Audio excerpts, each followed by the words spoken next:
Hello, welcome back to Bottom. My name is Beast. Today we're back with more Clover days. I'm also back with my lovely Alcon t-shirt. I had work today and I'm kind of tired, so I'm not sure how long I'll be recording for today, but alas, I still felt like recording.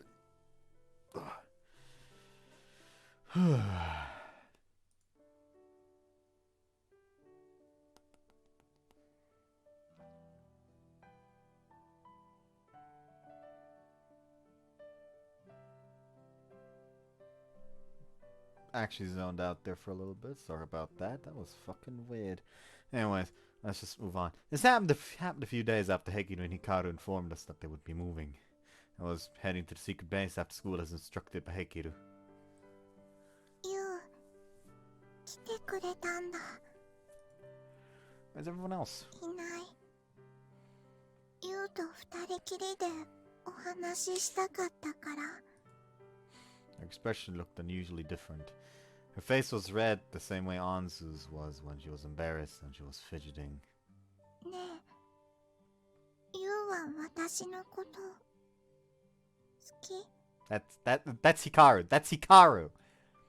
Yeah, I like you a lot. 本当？ That's Hikaru! I tell you! Of course. 私と結婚したい？ Yeah, that is 100% Hikaru. She just gave herself away. Like, back then, Hekiru was a lot... I say back then, she still can be somewhat emotionless, at least from the way she expresses herself.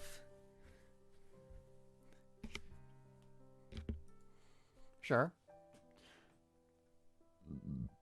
Tsubame explained to me earlier that marriage was when two people loved each other very much and pledged to be with each other. You and that person would be together forever. I loved all my friends, Hekiru, Hikaru, Tsubame, Izumi, Anzu, and Anri. I wanted to be with them forever. That's why I wrote my name on the marriage registration form thing. じゃあ指切りして。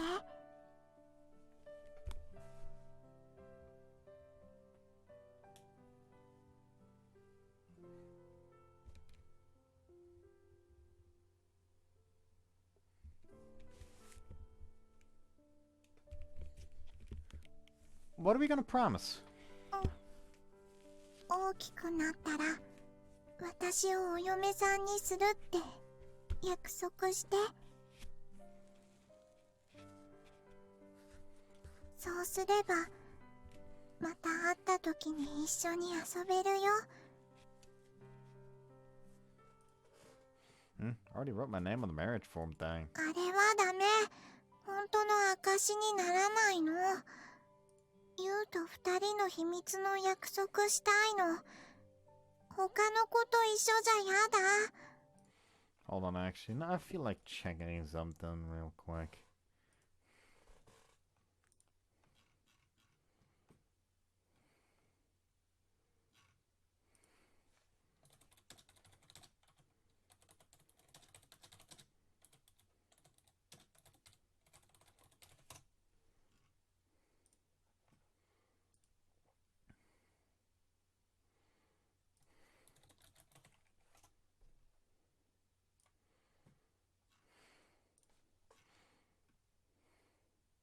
They are actually both voiced by Reka, okay.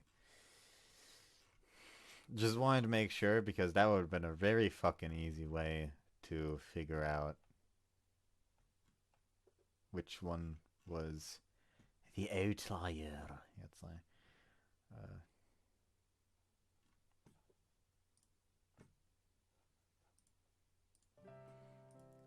if I choose her over the others, we wouldn't all be able to stay together. But I also didn't want to say no to her. It was a difficult choice. Okay, I see where their route happens. Let me think about it. Sorry, give me some time to think about it. しょうがないな。ちょっとだけだからね。She pouted after hearing my response. It felt like was just a tad unfair of me to make this promise with Hekiru behind everyone else's back. That was why I knew I had to tell her no. もう、二人だけ仲良くしてずるい。Ah, you were here this whole time. もしかして、Okay? さっきの見てた？ It's on me after all. 見てた。二人だけずるい。私もユウと約束する。I don't know about this. いいからするの。それとも、ユウは私のこと嫌い？ No, I do like you. It's, じゃあ、 custom. 結婚の約束、指切りしよう。Okay. Hold on, now I feel fucking weird about this. What's the fucking... Because I do want to avoid their routes for the first route. Clover, Dave's route guide.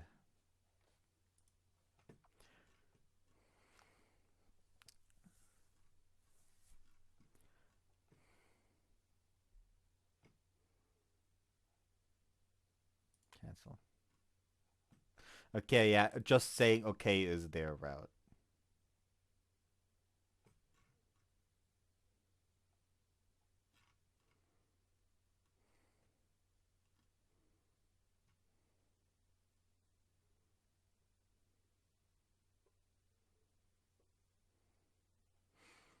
Okay.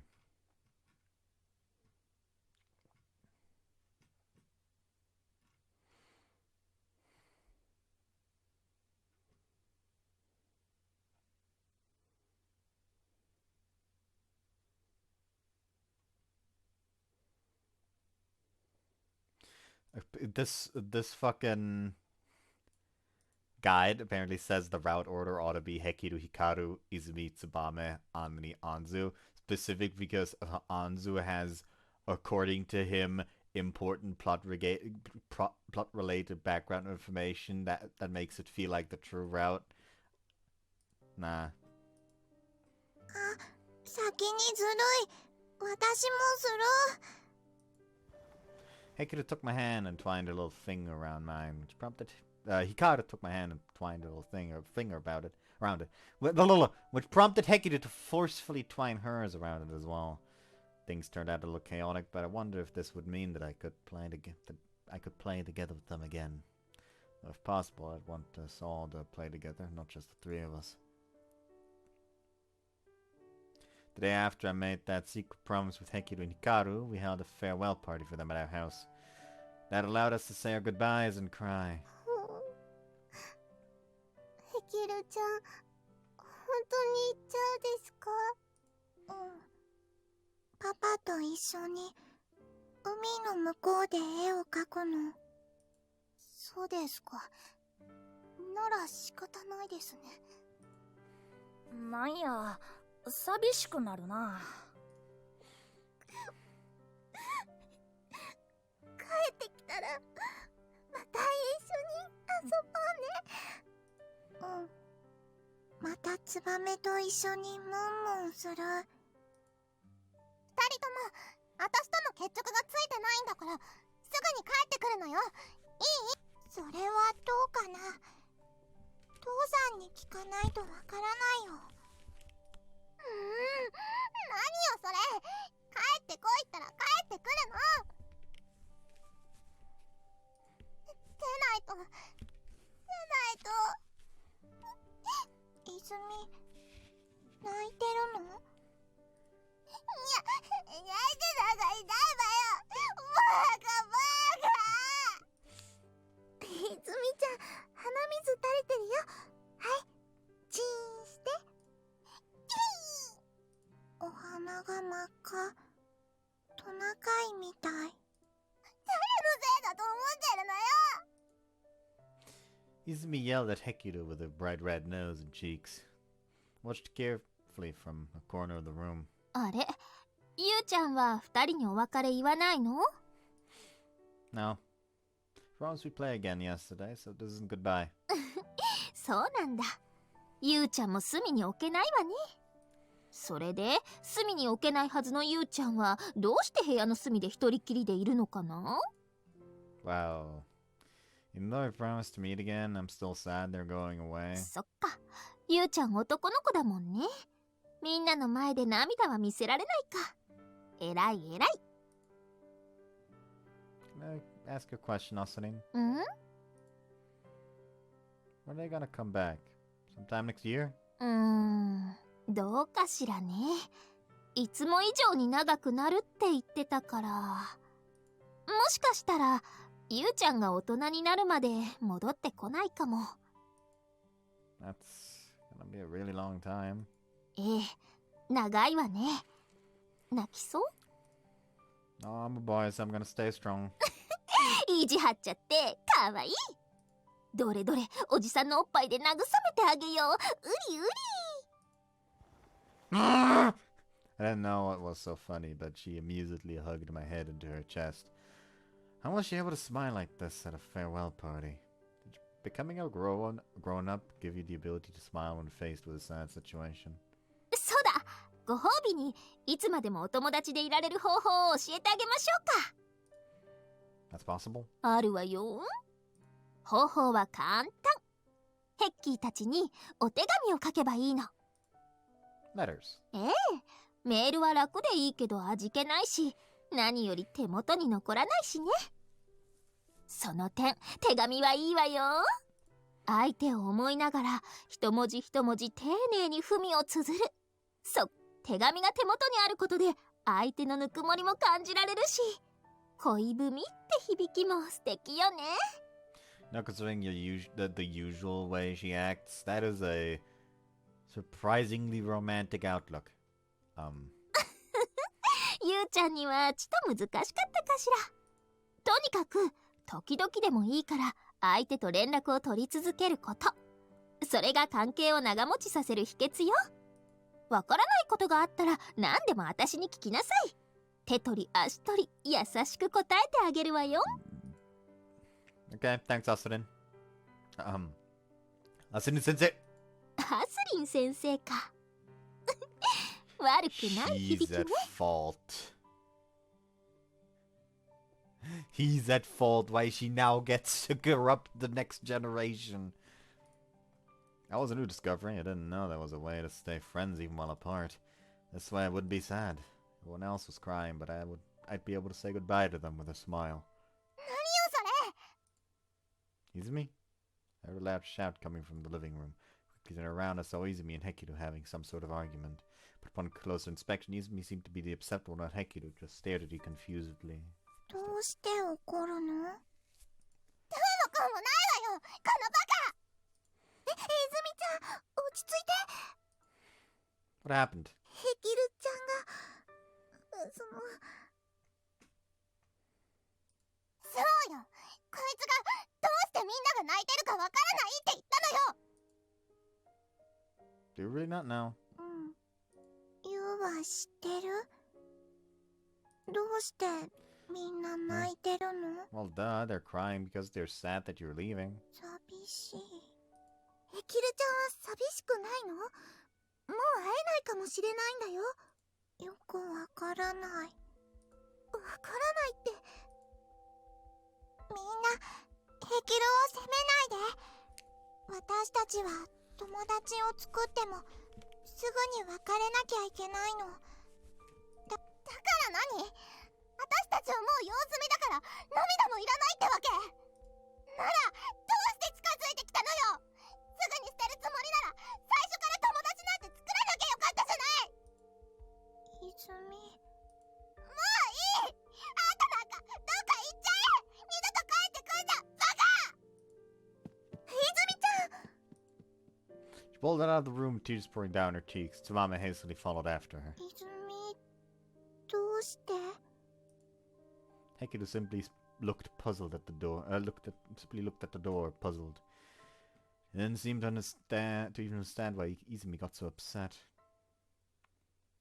The following day in the evening, we said our final goodbyes to Hekiru and Hikaru at the park. Izumi wasn't there with us. We hadn't seen her since she stormed out of the room the day before. Tsubame and Torakichi tried to persuade her, but nothing they said could convince her to forgive them. お車を手配いたしました。お二人ともこちらへ。うん。じゃあ。I guess this is goodbye. うん。いっちゃ嫌です。あんず、いい子ですから、聞き分けてください。でないと、私まで。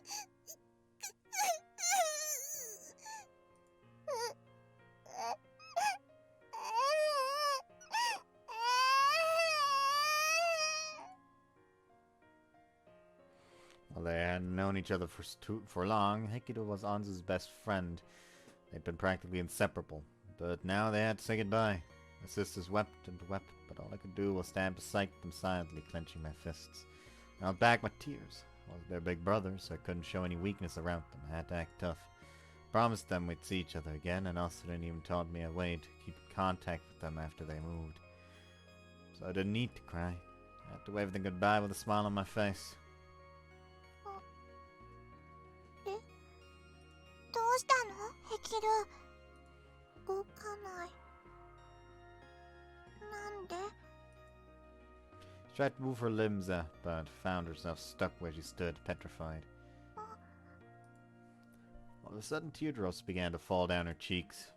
The drops continued to pour out and wet her beautiful white cheeks. わからない。なんでどうしてこんなに溢れてくるの？どうして動かないの？動けないの？できる。She was baffled by the fact that she too was weeping. She truly and honestly couldn't understand why this was happening. 知ってる？どうして私は She asked me, seeking an answer she herself couldn't find. Clenched my fists and replied, "It's something you have to think about and figure out on your own." I slowly shook my head. 自分で Yes, only you can know why you're crying. So look deep in your heart and find that answer. You're supposed to be a child! Do you remember what I told you that one time? There are two reasons people cry. 涙の理由 She muttered that and put her hand to her chest. Tears began pouring out yet again. やだこれやだこんなのやだこれがそうなのこれがそうならお友達なんていらなかったこんな気持ちになるなら私ヘキルやだやだユウもみんなもずっとお友達だって言ってくれたのにもっとずっとみんなと遊んでいたかったのにこんなのやだよ She continued shedding tears as she poured out her feelings. These words came from a place deep in her heart, a place she herself wasn't even aware of. But she found it, so I knew what to do. It'll be okay. Took her hands and smiled at her. I know you're sad about having to leave, and I'm glad you are, but you don't have to cry. 泣かなくていい Don't you remember? We never promised to be friends forever. ずっとお友達 Yep. Our relationship won't change just because you move far away. Like Asuden said, if we write letters to each other, we can stay friends despite the distance. Oh yeah, whenever you're on break, you can come over here and we can play. I'll never stop waiting for you. ほんとユウ待っててくれるの You bet. So come back anytime. You're always welcome. I nodded and smiled at her. I decided I was going to smile as we said our farewells, so that was what I would do. I wouldn't cry, I would smile. And she didn't need to cry either. This wasn't goodbye. Have fun wherever you move to, Hekiru. Someday we'll play together again, so until then. She slowly raised her head and looked at me. またね If Finally, she smiled and returned my promise. A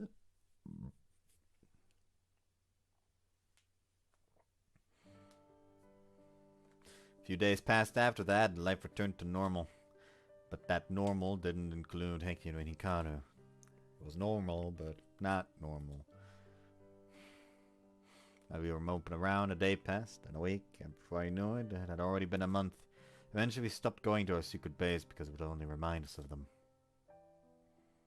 It was around when something... That was around when something happened. お兄ちゃんたら甘えん坊だな。いいよ。私がまた慰めてあげる。Like he's just like studying and then he just looks up, looks over. Oh no, she's back again. My imaginary friend Nodoka returned and spoke to me. But thanks, but I'm okay. Once I became friends with Hekiru, Nodoka warmly sent me out into the world. That was our farewell. After that, I stopped seeing her. I knew why. It was because I'd found a place to call home. I had a loving family and wonderful friends. They would always support me. I gotta go now. お兄ちゃん。そっか。私がいなくても、ちゃんと手をつかめるようになったんだね。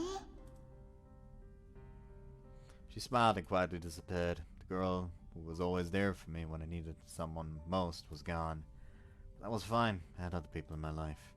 So I stood up and... Well, both that one will lead to both sister routes, so I'm going to go with thought of friends. The faces of my friends flickered in my mind. That's Bama, Izumi, and Torakichi, so I wouldn't be sad anymore. But I wondered which of them I should go see. I hardly played with them since... 失礼いたします。 By the way, if I literally did not like look up the route guide, I probably actually would have like, if I had literally no context for the scene, I would have probably picked thoughts of family, because that's what you think about when you're lonely. You try to think of your family most of the time. Like that's the logical thing to do, kinda. But again, hello. Thinking of family shouldn't cause you to commit incest. 坊ちゃま、お友達が遊びにいらっしゃいましたよ。I had it down and looked towards the doorway. 高倉くん、遊びましょう。Torakichi. おったおった。なんや、思ってたより元気そうやな。ほな、行くで。I don't see any Lego on you. Right, yeah? そんなん決まっとるやろ。遊びにや。Torakichi took me to the usual park. Tsubame was also there. ツバメ、ユウ連れてきたで。ありがとな、お兄ちゃん。ほら、泉ちゃん。ゆうくん来たよ。わかってるわよ。Once Tsubame called out to her, Izumi poked her face out from behind a nearby tree. And she ran over to us 勝負よ。 and pointed accusingly at my face. Huh? 察しが悪いわね。ヘキルたちが来てごちゃごちゃしたけど、あんたとの決着ついてないでしょ。あんたは私が認めた唯一のライバルなのよ。ライバルならライバルらしく、もっと私に構いなさい。泉、本音がダダ漏れやで。うっさいわね。そんなこといつ言ったのよ。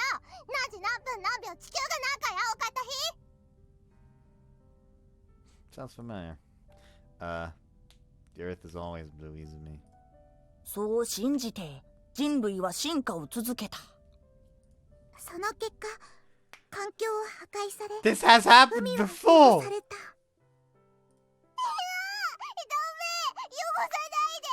私の地球を返して。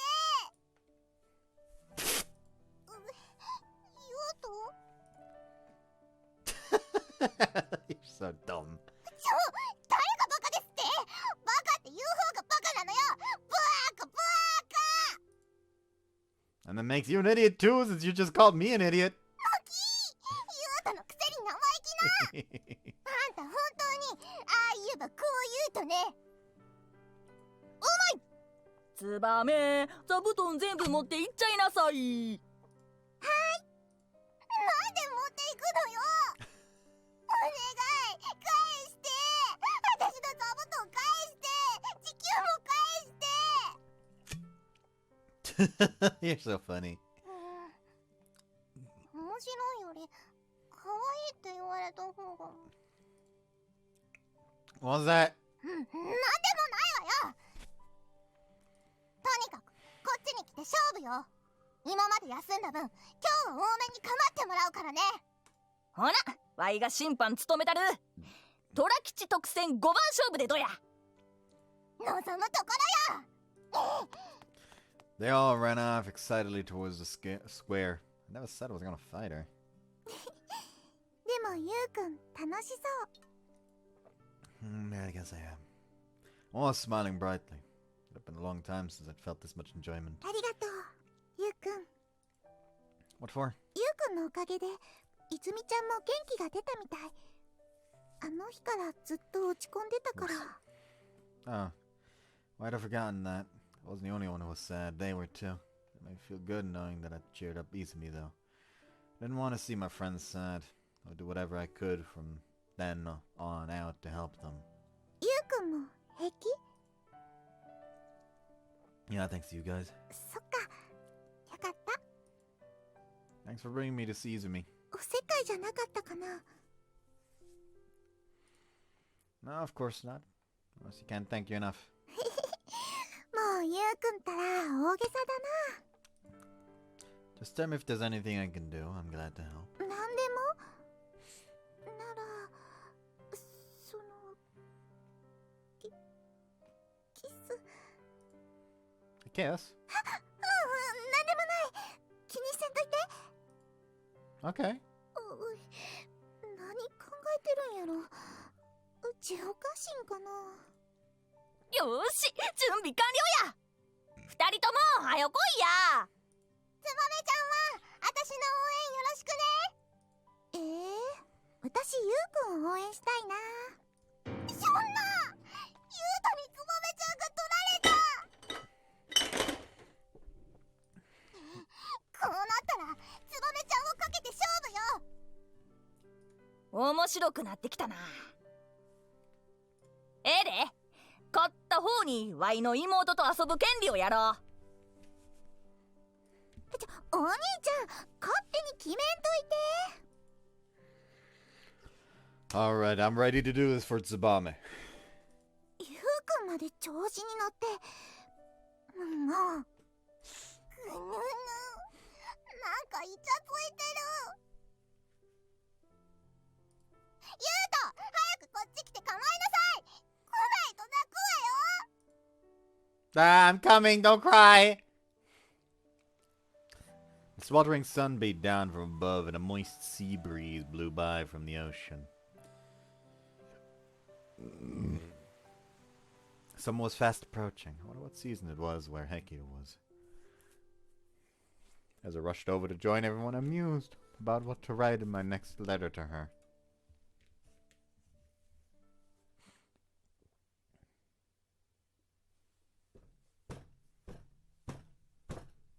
I don't know why I decided to do that.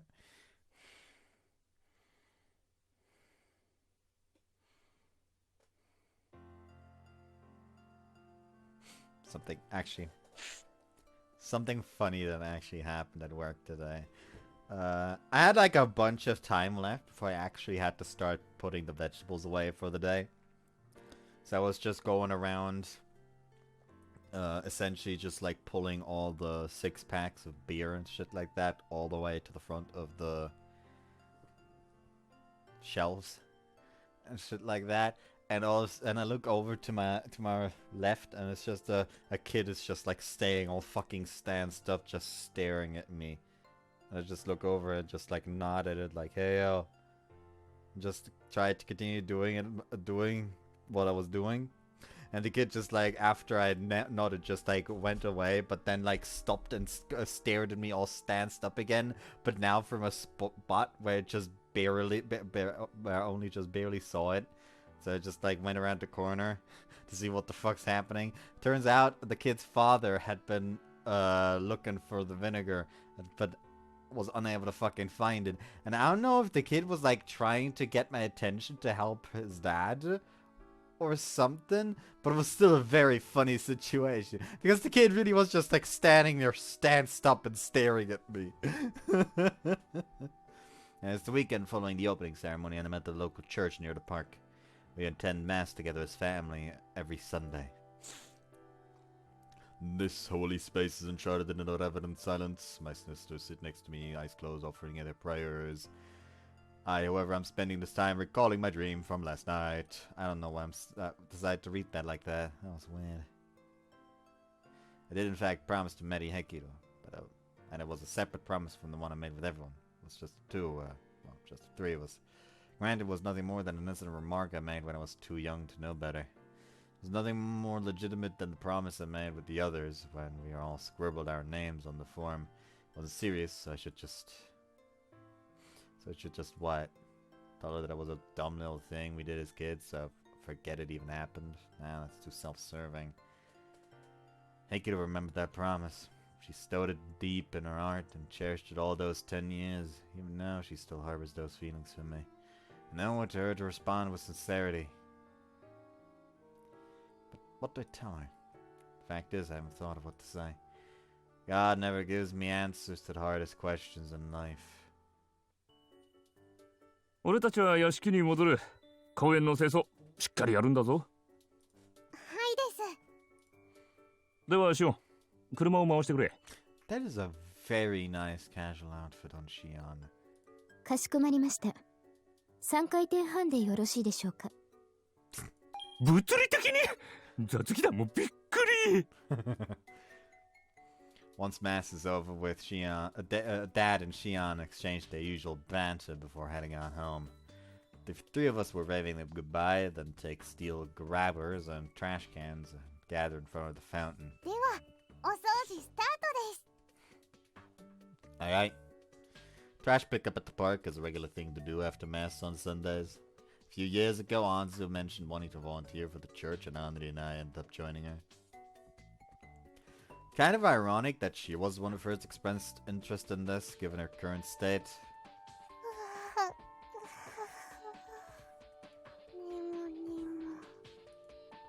She lets out a massive yawn. Me too. Crap, that yawn was contagious. 何ですか？二人揃って大きなお口を開けて。もしかして昨日も夜更かししたんですか？この数日ずっと眠そうにしてますよね。Actually, me and Anzu have been getting it on every night this past week in a sexual sense. 性的な意味で？ほほう、詳しく。詳しくじゃありません。プロレスごっこなんてしてませんよ。してるのは真面目なお話です。おや？冗談だと思ったのですが、夜中に会ってるのは本当なんですね。いやいや、しまったです。裁判長、今のは誘導尋問です。引っかかる方が悪いんです。さあ、白状なさい。私に隠れてユウトさんと何をしてるんですか？いやいやいやいや、別に何でもないですよ。そうだ、婦人会のおばさまたちとお菓子作りしなきゃなりませんなのでした。そういうわけですので、また来週。あ、逃げた。待ちなさい。 Why did she suddenly pop up so far? Annie waves her fist in protest as Anzu zips off into the church at top speed. Man, she's always been fast on her feet. なんだ。まあいいです。それならユウトさんに聞くだけです。 Crap, I've been cornered! それで、私に隠れて何をしてるんですか？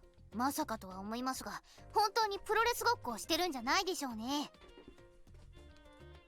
No, we're not doing anything like that, so don't worry. そうですか。まあいいでしょう。 Jeez, finally seems to have gotten the message and stops prying further. I wish we could tell Andri, but we can't. The less people who are in on the secret, the better. おや？アンディじゃないか。お、ヒカルさん、おはようございます。 Good hello. おはよう、アンディ。 That's mine. ああ、いたのか。ゴミが自らゴミ拾いしてるのかと思ってた。 Oh, that's a really rude thing to say to someone right after running into them. As Anna and I were collecting trash, we bumped into Hikaru, who was walking on the promenade. Since it's a Sunday, she's wearing casual clothes and not a uniform. She also has her hair tied up in the back, and it looks quite nice. She always has her hair tied up in the back. なんだい、人の体をジロジロ見て失礼じゃないか。 Oh, sorry about that, but that outfit really looks good on you. I guess models really do have good fashion sense. そうかい。一応褒め言葉として受け取っておくよ。 I think, you mean I'll take that as a compliment? Quit being so sour. 残念。僕はアンズやアンディのようにちょろくないよ。誰がチョロスケですか。私だって褒められたくらいじゃ心は動かされん。 You're beautiful, aren't they? ませんよ。 Oh, that got her easy to please indeed. 冗談でも綺麗だなんて言わないでください。お胸がドキドキします。 Maybe it's heart failure? そんなわけないでしょ。これだからユウトさんはまったく。 She puffs out her cheeks indignantly. I guess I went a little overboard. I'll have to apologize to her later. それで君たちはゴミ拾いのボランティアかな。はい、毎週日曜日は礼拝の後、教会周辺の美化活動を行っているんです。偉いね。それってあれでしょ。徳を積んで偉いお坊さんになるんでしょ。違うとも言えないのがあれですが、別に信仰心からじゃありません。 Yeah, she's more so doing it out of compassion. She enjoys helping out people and making the world a better place. If she's around someone long enough, she can't resist the urge to help. アンズは昔からそういうところあったよね。あの子くらいだよ。変わってないのは。 Yes. おっとすまない。僕としたことがおセンチになってしまった。おセンチってまた古い言葉ですね。アスリン先生の影響ですか。それはあるかな。一緒に生活してると口癖とか映るからね。 Speaking of which, you've been here for a week already. Are things going well between you all? それなりにね。リンは放任主義だから僕たちも好きにやらせてもらってるよ。 Well, I'm glad there's no problems or anything. So that means Hikaru has to live with someone who's very hands-off and her sister who's a bit spacey. Tell me if you ever encounter any issues or anything. I'll be glad to see what I can do to help. おや、ヘキルじゃなくて僕を心配してくれるんだ。 Well, of course, Sam, I consider you an important friend. 友達ね。でも大丈夫。生活面での心配はいらないよ。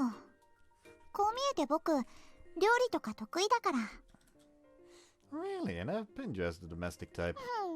まあねまあね。ヘキルの世話を焼いてるうちに一通りの家事はこなせるようになったんだ。 She seems quite proud of that. Though, given that she is a girl, maybe my compliment made her happy. ヘキルさんは一緒じゃないんですか。ヘキルなら展望デッキで絵を描いてるよ。僕は午後から雑誌の撮影があってね。それまでヘキルの付き添いさ。 Oh, so Hekiru is with her. Could you take me to where she is? For that, I send Anza a message in secret.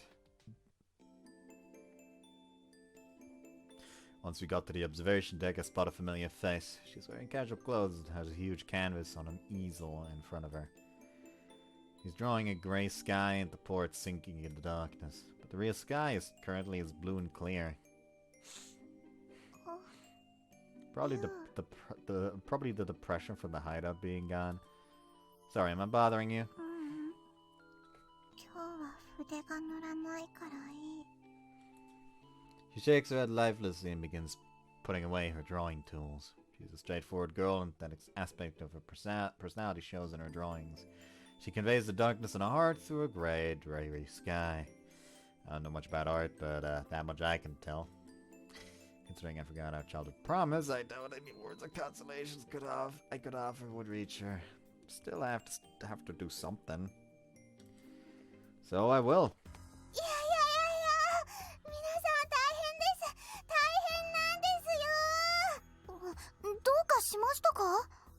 The lure. どうかしたから急いできたんです。とりあえずヘキルちゃん、これを見てください。She hands Hekiru a grey envelope as she gasps for air. In front of Hekiru, on the front is Hekiru's name. On the back, 怪盗 U からの挑戦状。 the fuck? Ura is here! うわ、何ですかその手紙。怪しいから捨てた方がいいですよ。いやいや、待ってください。せめて中身だけでも確認してみては。 I guess we wouldn't be surprised to see Uda around here, considering that, you know, he also had a few incest issues. His is far more convoluted, granted, but, well, I guess he does have far simpler incest issues now that the fan is, you know what, yeah, that's reason enough. Time for an execution. いや、ヘキルを狙うストーカーからの脅迫状かもしれない。危険だ、燃やそう。ですね。Wait, just calm down, you two. I couldn't understand if the letter was addressed to Hikaru since she's a model, but Hekiru only moved here a week ago, so there's no way it could be a stalker. いや、いるに決まってる。ね、ヘキル。昨日もお風呂入ってたら熱い視線を感じた。 Seriously? ほら見ろ、ヘキルは可愛いからね。ストーカーの一人や二人いて当然さ。モデルの仕事がなければ僕だって四六時中そばにいたいくらいだ。お風呂の中にも入りたかった。 Officer, arrest this woman. しまった。ストーカーでもなければ、やはりこれはいたずら。しかしヘキルさん宛てというのが気になりますね。とにかく読んでみましょう。はい、ビリー。なんてことを。 Anzu, tired of waiting for someone to pop the envelope, opens it herself and pulls out the letter. あんず、軍師危うきに近寄らずですよ。何が入ってるかわからないんですから。大丈夫です。危険物は入れませんでしたから。入れなかった？いやいや、いえいえ、なんでも。あ、なんでしょうこれ。メッセージカードですかね。 Whoa! It is! That's a mysterious piece of paper inside. There's a mysterious piece of paper inside. なんで棒読みなんですか？ There are two cards inside the envelope along with an old faded scrap of paper. 何お前の探す契約の書は失われていない。ヒントを集め、宝を手に入れろ。だってさ、宝。 The other card has the letter E and D on it. この木ってどういう意味なのかな？ Erectile dysfunction. おそらく歯抜け文字になっていて、ヒントとやらを集めれば他の文字が埋まるのでしょう。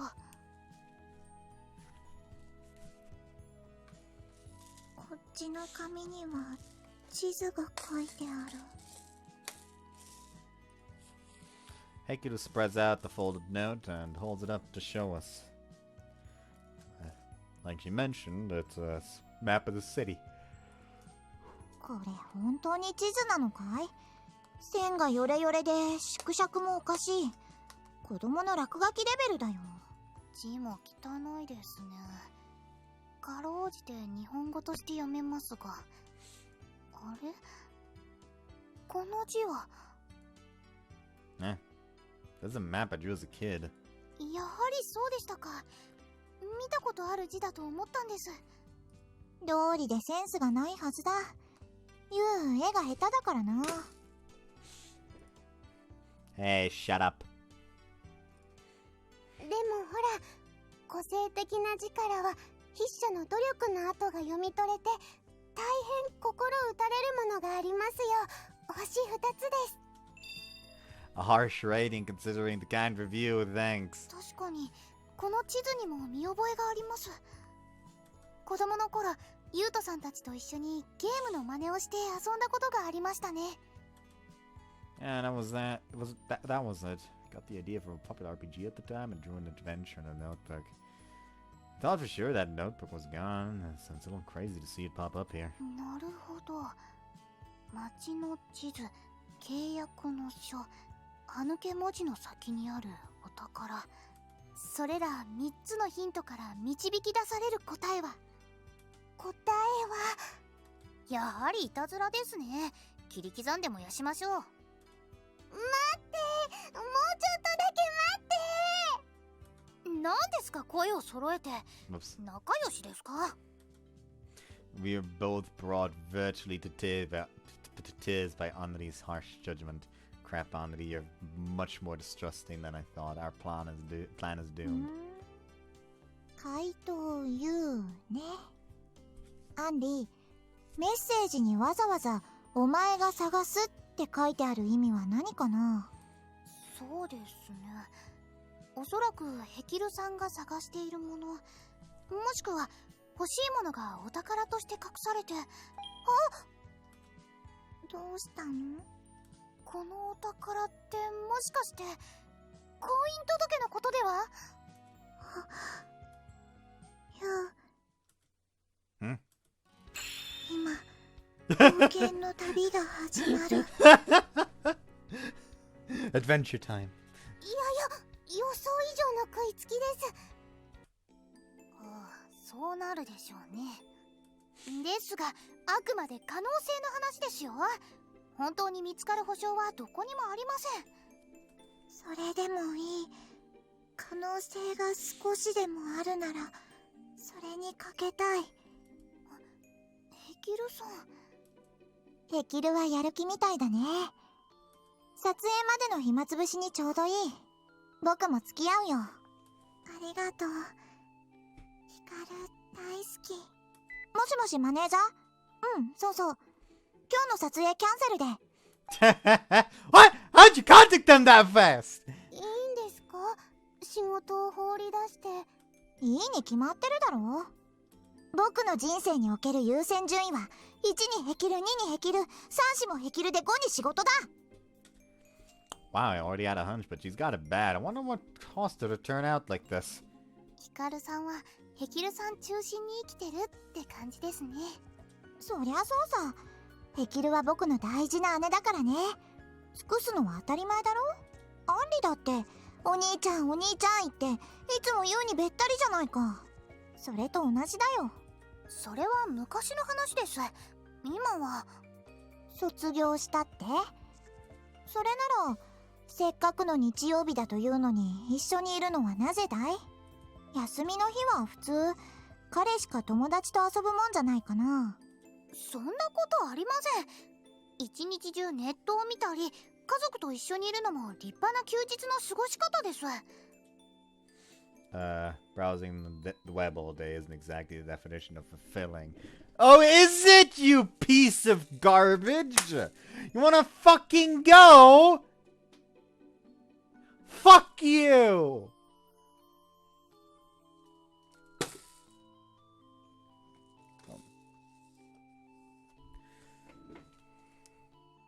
それに彼氏とかいないですし、そんなのいらないですし。 After muttering to herself, she glanced in my direction. I don't know how I'm supposed to respond to that. I feel like quipping with an I'm not forking over my sister to no man, but Hikaru does make a fair point. Most girls Anzu and Anri's age have boyfriends. 冒険を続けますか？はい。いやいや、流れをぶっちぎって勝手に続きが始まりました。今日の私は誰にも止められない。おお、目に炎が宿ってる。こんなヘキル初めて見た。Perhaps it's a rebound from how depressed she was, but it's like a weird flitch?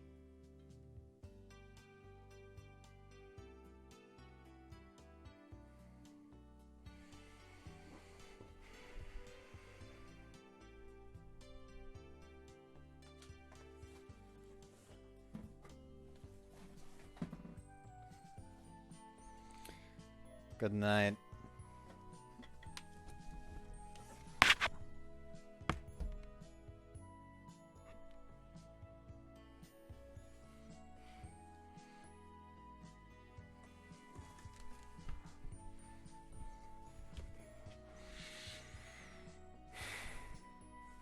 Okay, enough of that joke.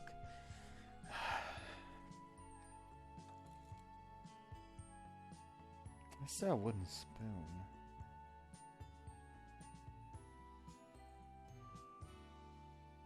Okay. Let's find our way out of this again.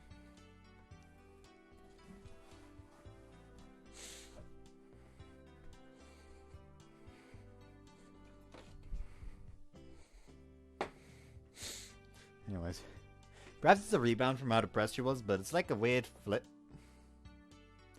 Again! It's maybe perhaps it's a rebound from how depressed she was, but it's like a weird switch has been flipped inside her. No way, we've already succeeded. どうしたです？いえ、お宝で誘い出したり、なくしたノートを使ったりと、犯人はやけにこちらの事情に詳しいなと思いまして。もしかしたら犯人は本当にストーカーかもしれません。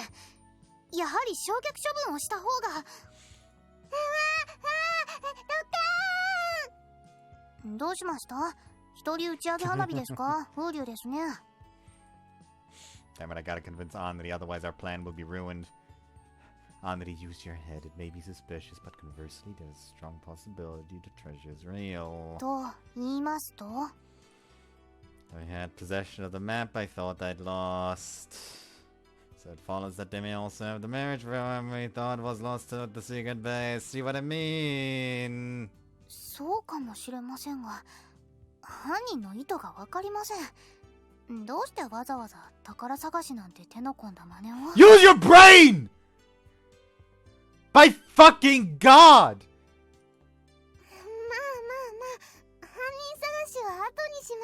Any person with half a brain cell would at this point realize, oh, they're the ones putting this on. The fucking nickname with the mysterious U doesn't even fucking work. Because his nickname is U. He actively is giving himself away. You're supposed to be one of the smart characters, Anri. But by God, you appear to have as much brain matter left in your skull as Anri from Dark Souls 3 has after the marriage ceremony.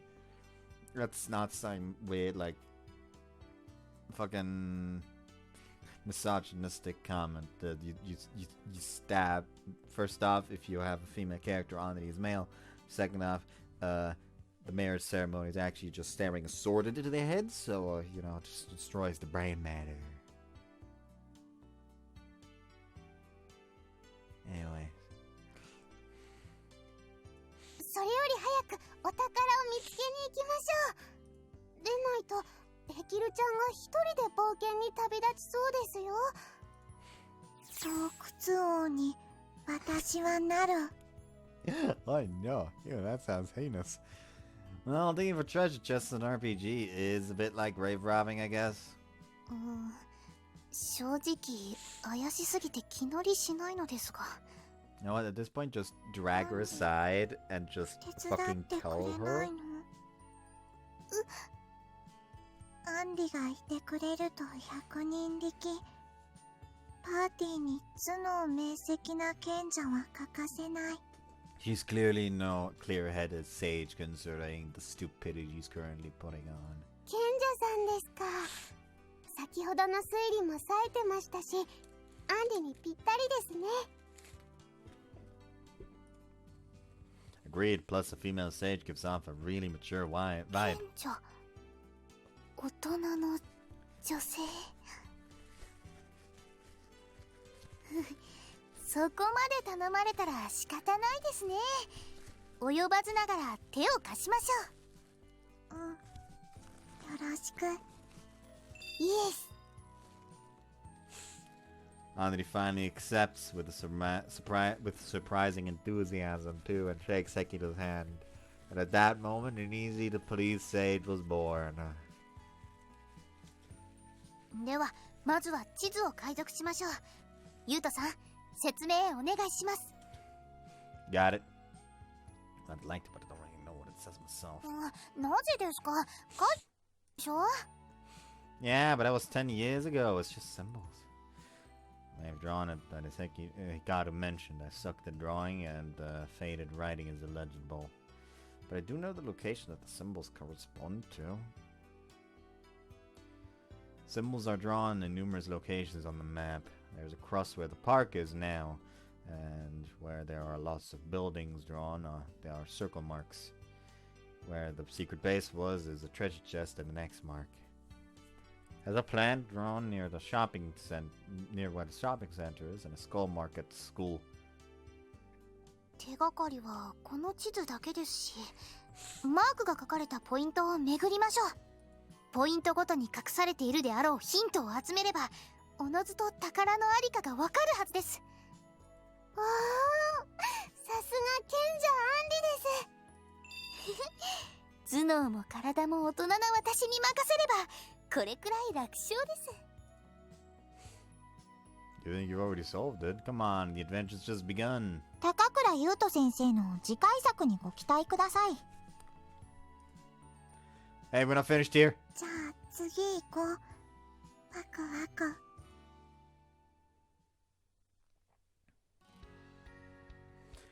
Thus began our little adventure. 勇者優斗と愉快な仲間たち。 You sure you want me to be the hero? You'd have to be the mage then. うん。特張りで会心の一撃だし。That's assassin, not mage. 物理系魔法使いでしたか。兄さん、私は。 White mage. You're my healing angel, so your class will be cleric. 今日から私もシスターです。妹だけに。ヘキル、僕は光は光。私の双子。運命に導かれて出会った。That sounds like a deep lore to add. You planning to resuscitate a phoenix or something? しかし、見事な貧弱パーティーですね。物理攻撃に弱そうです。Not to worry, I'm aware of that, which is why we're going to a bar first. 酒場ですか？ Our first destination is the residential area. There's a circle mark there on the map. この辺りにバーなんてありましたっけ？お昼からお酒なんて飲んじゃいけません。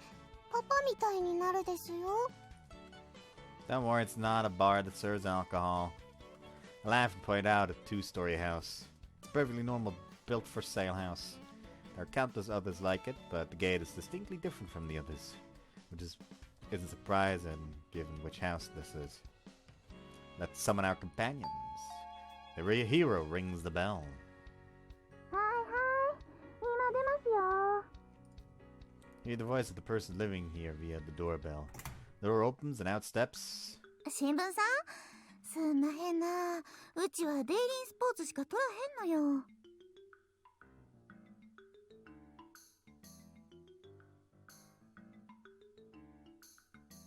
Thank God I don't have eye tracking. It's Bomb in loungewear has appeared. What would you like to do? なしてみんなおるん？いろいろ事情がありまして。コマンド。ガサ入れなう。ガンガン行こうか。お邪魔します。ちょい待ち、せめて顔洗わせて。Submit. So there you have it. ツバメの部屋。久しぶり。We're currently on the second floor of the Rindo's house, in Tsubama's room. Since it's a Sunday, our parents are here, and they were quite delighted to see Hikaru and Hikaru again for the first time in 10 years. 昔はちょくちょくこの部屋でツバメと遊んだよね。フェザームーンの着せ替え人形貸してくれた。Man, I didn't know you girls played with each other without me.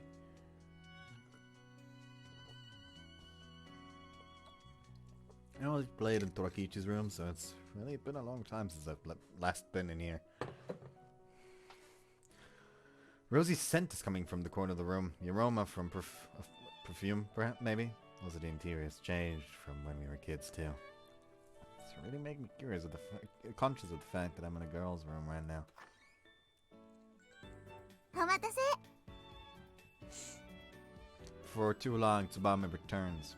She's carrying a tray with cups and a large plastic bottle that appears to contain orange juice. ジュース配るの手伝いますよ。おきに。はい、ゆうくんもどうぞ。 Many thanks. She hands me a cup and I hold it while she pours juice into it. I'm thirsty, so I'll fill it up. はいはい。 She fills the cup to the brim.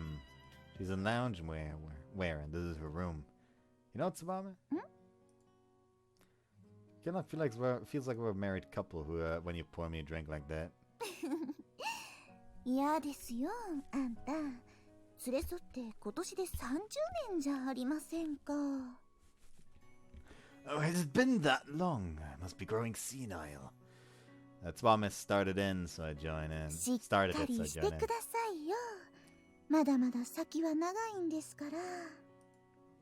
また小芝居が始まりましたよ。私は兄さんと燕さんの小芝居面白くて好きです。ありがとう。君たちはいつもこんなことをしているのかい？ I guess so. 二人とも楽しそう。これも芝居の影響かい？ It could be now that you mention it. I don't recall when or how it started. But like Hikaru said, it was probably something that developed over the course of our theater rehearsals. I've quit the club now, but we seem to mesh together strangely well, and I really enjoyed my time doing theater with her. Actually, I just enjoy spending time with her in general. Whenever I'm with her, I feel relaxed and at home. Our friends and peers tease us, calling us a married couple. But that's not a bad prospect, to be honest. She's cute, has a nice body, and a great personality. With just a tiny little push, I could totally see me and her becoming a thing. ゆうくん？ Sorry, I was just thinking about you. またそないな冗談言うて。私以外の子に言うたらあかんよ。シャレにならんで。 I guess so. I can call it cute as a joke, but conveying my feelings in earnest is too high a hurdle.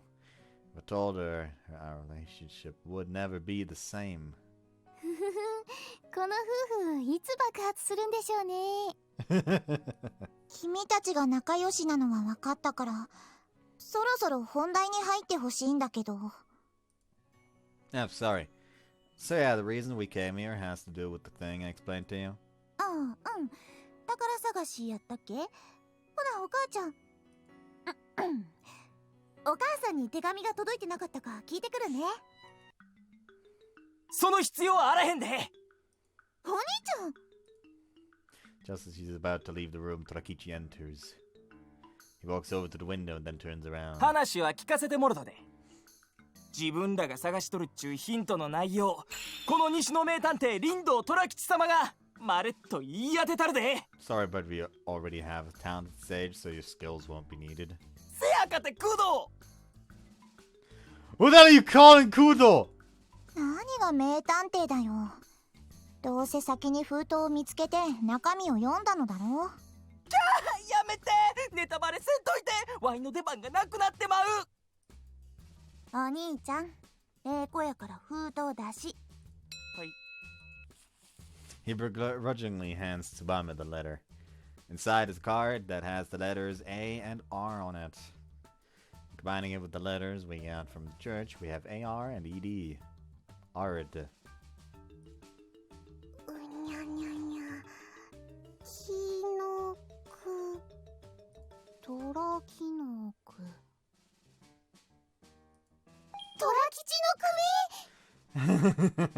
トラ吉、私のためにありがとう。物騒なこと言うなや。血はどこから来てどこへ行くの？これだけじゃわからないね。ほら名探偵、君の推理を聞かせてくれたまえ。自分の首がかかってるよ。いやー、これだけじゃピンク色の脳細胞にはピンときいひんな。せや、景気づけに一丁脱いでくれへん？そしたらひらめくと思うわ。誰が脱ぐか。僕の生肌はヘキルに捧げると決めてるんだ。そないなこと言わず、一枚だけでもええから。近寄るな、けだアップス。 He approaches Hikaru, but sadly receives a direct roundhouse kick and leaves the world of the living. Rest in pepperoni, Torakichi. トラ吉さんの首、ゲットです。トラ吉、私のためにありがとう。アーメン。勝手に殺すなや。虎は不死鳥のごとく蘇るで。Are you a damn tiger or a bird? Making me mind. まったく。これだから男はまったく。Hikaru fixes her shirt, breathes erratically. Her cheeks are slightly red, so she must have gotten quite worked up from all that. お兄ちゃん、なんか落としたよ。There's a DVD case at his feet that must have fallen when he got knocked away. On it is written, Companion Summoning Ritual. それ封筒に入ってたやつや。私忘れてたわ。新しいヒントでしょうか。見てみようか。ちょっと貸して。He takes the case, pulls out the disc, and puts it in the DVD player. The picture appears on the 26-inch LCD. ツバメ、しゃべってええで。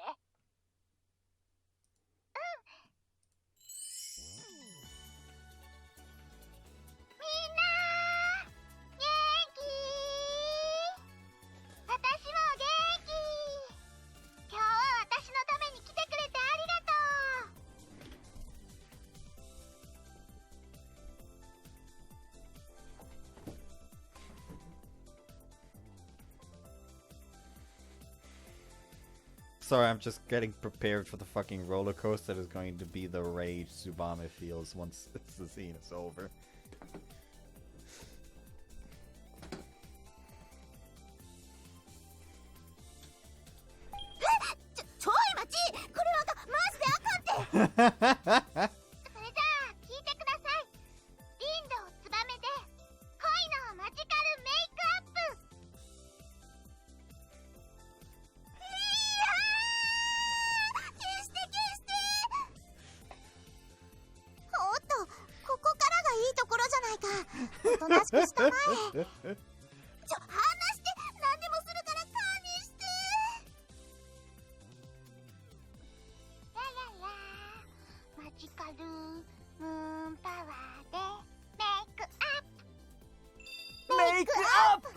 Transform!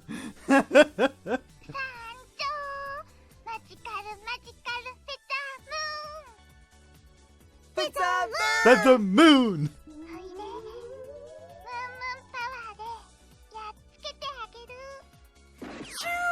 やられた。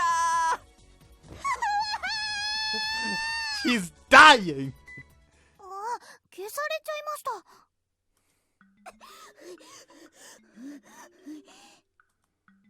Tsubame, someone who never raises her voice, screams out and shuts the TV off.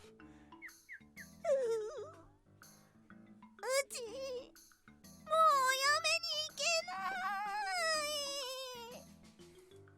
She sinks to the floor, crestfallen and half in tears. なんや、せっかくノリノリで愛の手入れとったのに。おいで。ムンムンパワーでやっつけてあげる。とや。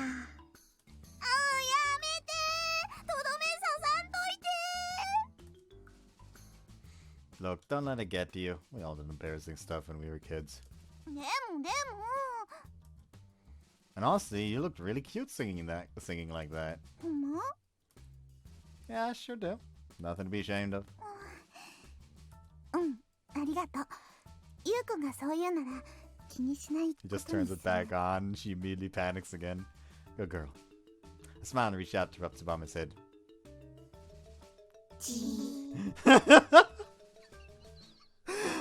You're scaring me, Anri! Ah, never mind. continue, these onlookers are going to kill me. さっきの歌、懐かしい。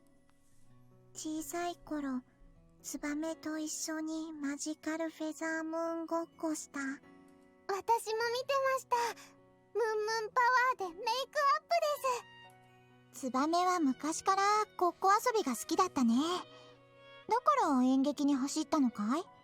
それも理由の一つだけど。一つってことは他にもあるのかな？それは秘密や。 She threw a brief glance in my direction. What was that about? それにしても封印したはずの DVD がどうしてこんなところに。どうやら犯人は私たちがなくしていたと思っていた物品を回収し、宝探しに利用しているみたいなんです。 Right, if this isn't any indication, we might find some more treasure DVDs on our quest. ヘキルちゃん、私も仲間に加えて証拠隠密じゃなくて一緒にお宝探そう。 I'll destroy the evidence. ワイも行くで。次やる舞台のネタ探ししとったところや。チャララチャチャチャ。 Dance at Tsubame and performer Trakichi joined Hekiru's party. Yeah, we're still lacking any reliable damage. I mean, you have like hero, which is like balanced, I guess. Then you have like a sage, which is magical damage. Then you have a mage that is like high physical DPS for some reason. I don't know why. Then you have like 3 supports. And the next destination is a shopping district near the station. There's a plant mark there on the map. どうして商店街で薬草なの？声ならイメージも似てるけど。 That's a nice outfit. And it stands for medicinal plants, meaning this is a rest spot, somewhere to stop and catch our breaths, basically. さっきは地図の内容を覚えてないって言ってたのに、よくわかるね。 What? Well, my memory's just starting to come back to me. 香ばしい匂いがす The る。 bakery. Oh, you can smell that. The source of it's over there. Point out our destination, Hibino Bakery. And standing there is none other than... おいしいおいしい。あ、いや、なんですよ。もちもちのパンですよ。 kind of bread, if I might ask. ユウト。あ、違うのよ。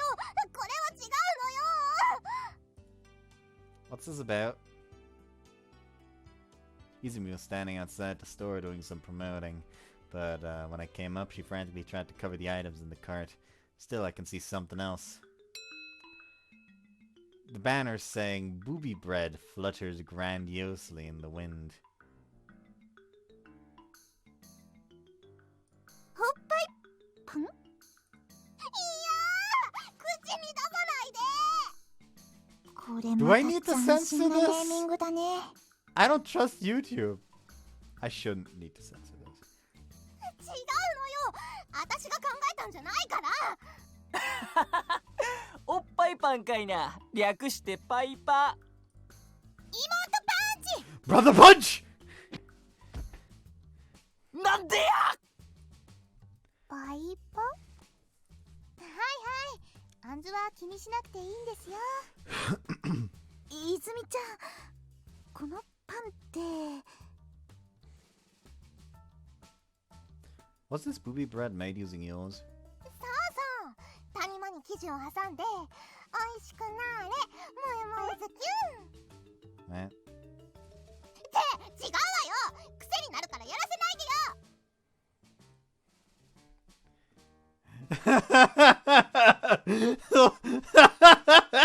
That's a fucking sentence. Like, I don't want to find out if I'm into it, so don't make me. Right. そうじゃなくて、店長が気まぐれで作ったのよ。はあ、もう本当に何考えてるんだか。 Oh, right. Your boss likes doing funny things. the female manager of Hibino Bakery is infamous for her odd bread creations. She's made cute panda bread and also some bizarre stuff that would never sell in a million years. 着眼点はいいと思うよ。本当に泉の胸で作ったと銘打てば売れるんじゃないかな。嫌よ、そんな自分の体を売るみたいな行為。それに誰が私のおっぱいパンなんて買うのよ。言うなら買うよね。Yeah, I'd pay any price to stuff my mouth with you boobies. いやね、言うとならお金を払わなくても。ってそういう問題じゃないでしょ。ノリでバカなこと言うんじゃありません。 Okay. She blushes and scolds at me, but all I can really do is nod and apologize. Then again, she also said some equally silly stuff. 相変わらずキレのあるツッコミやな。やっぱ舞台に戻ってけえへん？褒めてくれて嬉しいけど、今はバイトしか頭にないの。ごめんなさいね。へえ、聞いてはいたけど、泉は本当にバイトの鬼になったんだね。うん。まあね。You know, I really gotta give you props. I'd never be able to do this kind of embarrassing stuff. 別に偉くないわよ。普通よ、普通。お金をもらってる以上、任された仕事はきちんとやらないとね。お母さんにもよくそう言われたし。Ah, so you're a professional part-timer, are you? PPT for short. 何よ。変な顔で微笑まないでくれる。気色悪い。Oh, I gotta...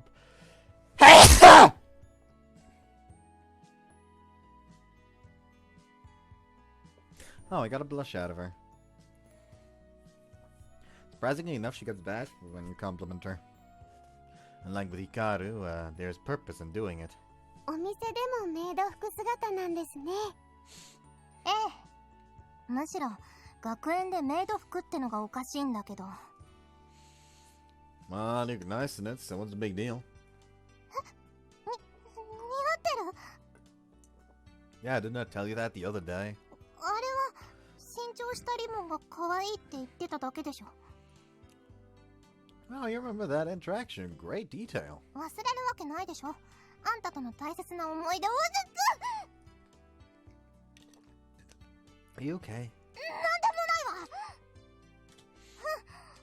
メイド服の話はたまたま覚えてただけよ。私がいつもあんたのこと気にしてるとか、そんなうぬぼれたこと考えないでよね。Okay. I don't know why, but she's angry at me. I honestly think it looks good on you, though. There have to be customers that only decide to stop by after they catch sight of you. そう。まあ、そういうことにしておいてあげても、やぶさかではないかもしれないわ。すっごい字数稼いできましたね。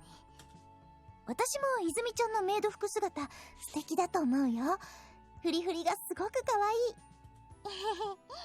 ツバメに言われると素直に喜べるわね。あ、パン食べる？売れ残りのおっぱいでよければあるけど。もらうもらう。泉ちゃんのおっぱい食べる。いやいや、何ですかこの会話。そこはかとないインモラル感があります。 I want to snack on Izumi's boobs, too. おー、よちよち。今おっぱいあげ待ちからね。って、あんたは赤ちゃんか。店の前で恥ずかしいことさせないでよ。 Sorry. She got upset at me for some reason, even though she played along. それで、こんな大勢連れてきてなんの用？見ての通り、私は忙しいんだけど。 Alright, explain it to her, Hekiru. あ、 Once Hekiru takes a step forward, Izumi's very visibly grimaces. Good grief, I know she's not too fond of her, but she doesn't have to express it so blatantly. 宝探しね。 Izumi nods, signaling that she follows what we've explained to her thus far. それでパーティー組んで、この辺りをうろうろしてるってわけ？ Yeah, but Torokichi's waiting in the horse-drawn carriage. そう、ワイも前に出たい。魔法じじいや武器商人みたいな扱いやめて。話は分かったわ。でも残念。怪しい封筒は届いてないし、見てもないわ。というわけで、用が済んだら帰った。私は忙しいの。泉。 If we keep talking any longer out here, we'll be bothering all the customers too. Even so, Heiku's shoulders droop gloomily. 兄さん。 Alright then, we'll eat here. Hanzo looks at me in concern, and after giving her a nod, I say that to Izumi. That way, you'll be able to do your job and talk to us. One fish sandwich, please, Miss Waitress. 私はイングリッシュティーとスコーンお願いします。かしこまりました。ごめんね泉ちゃん、ちょうどお腹が空いてたから。いいわよ、お仕事ですもの。Izumi writes down our order on a slip of paper, then heaves a heavy sigh as we sit at the table. His bakery has a dining area where customers can have set themselves some delicious bread while sipping on tea or coffee. ほら、他の子もちゃっちゃと注文言いなさい。おやおや、接客がなってないな。僕たちがお客様ってことを忘れてないかい？もうやりづらいわね。わかったのよ。やればいいんでしょ、やれば。Egged on by Hikaru's teasing, Izumi ends up losing her temper. おかえりなさいませ、ご主人様。ご注文はお決まりです。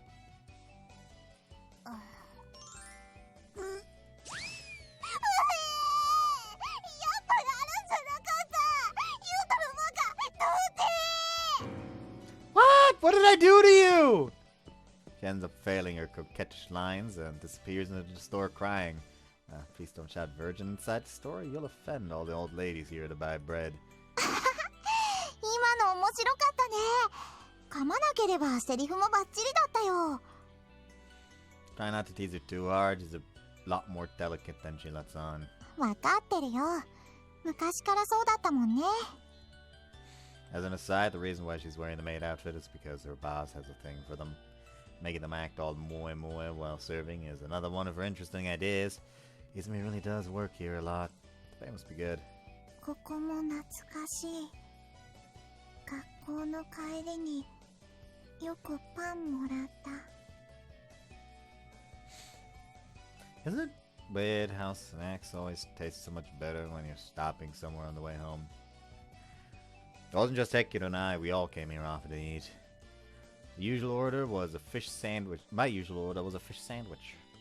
But I'd fill my stomach up on that, which would result in Shion scolding me. Boy, this brings back memories. Fish sandwiches were always like comfort food to me. Back when I was at the orphanage in England, I'd often have fish and chips at the nearby cafe. Older gentlemen who were regulars there had a thing for the waitress, so they'd always order too much and give me what they didn't eat. Fish sandwich combo with fries at Hibino Bakery reminded me of that. First had it back when I still hadn't developed a palate for Japanese cuisine, so I immediately became a slave to its taste. Apparently they have a secret recipe that even eluded Shion. The only people able to create that fish sandwich are the manager here and... はい、お待たせ。フィッシュサンドよ。Oh, thank you. 何よ、そんなに喜んで。餌を待つ犬みたいで可愛いじゃない。Those words did not match the tone of your voice. I practically start salivating like Pavlov's dog when I see the sandwich Izumi puts down in front of me, so it was an apt comparison of her. Did you make this one? まあね。他のパンはまだまだだけど、フィッシュサンドだけは作るの任せてくれるし。Ah, boy, Izumi's hope cooking. Ah, tell me you actually inserted it between your cleavage. はい、ご主人様のために愛情込めちゃいました。ってだからそんなことしないわよ。ふざけたこと抜かしてると追い出すわよ。 Oh, don't do that. I haven't even eaten yet. I hastily bite into the sandwich. Crisp breading and the perfect fanniness of the fish are balanced by the soft buns. The refreshing acidity of the malt and vinegar fills my mouth. I also eat the green peas served as garnish. Normally a fish sandwich is served with tartar sauce, but this store uses malt vinegar instead. That's what gives it distinct English taste I'm seeking. どう？うまくできてた？ Yeah, it's perfectly delicious. あ、そっか。まあ当然よね。私が作ったんだし。ほら、冷めないうちにポテトも食べなさいよ。 Feed him to me. もうしょうがないわね。ほら、お口をお開けください、ご主人様。ってバカ！何させるのよ。うちはそういう店じゃないんだからね。I didn't think you'd actually play along. Digging your own grave as usual. But そういうサービスはないけど、うちに来たら美味しいの食べさせてあげるから。だから他の店に行くんじゃないわよ。あんたは私のお得意様なんだから。okay. She's still not being completely honest, but it's easy to sense her affection for me, which I really appreciate as a guy. Fucking Oddity scares me with those eyes. Ah! 何3人揃ってこっち見てるのよ。金取るわよ。いえ、今度こそ爆発しないかなと思いまして。泉と仲良し。いいな。私は別に何でもないよ。パンが美味しそうだなと思っただけで。All three of them have different responses to Izumi's quip. Well, we're not the only customers here, so we should probably keep it down. あれ？ヘキルちゃんは何も食べないんですか？泉、頼む前に言っちゃったから。Hikaru slumps her shoulders, nothing in front of her on the table. At that moment,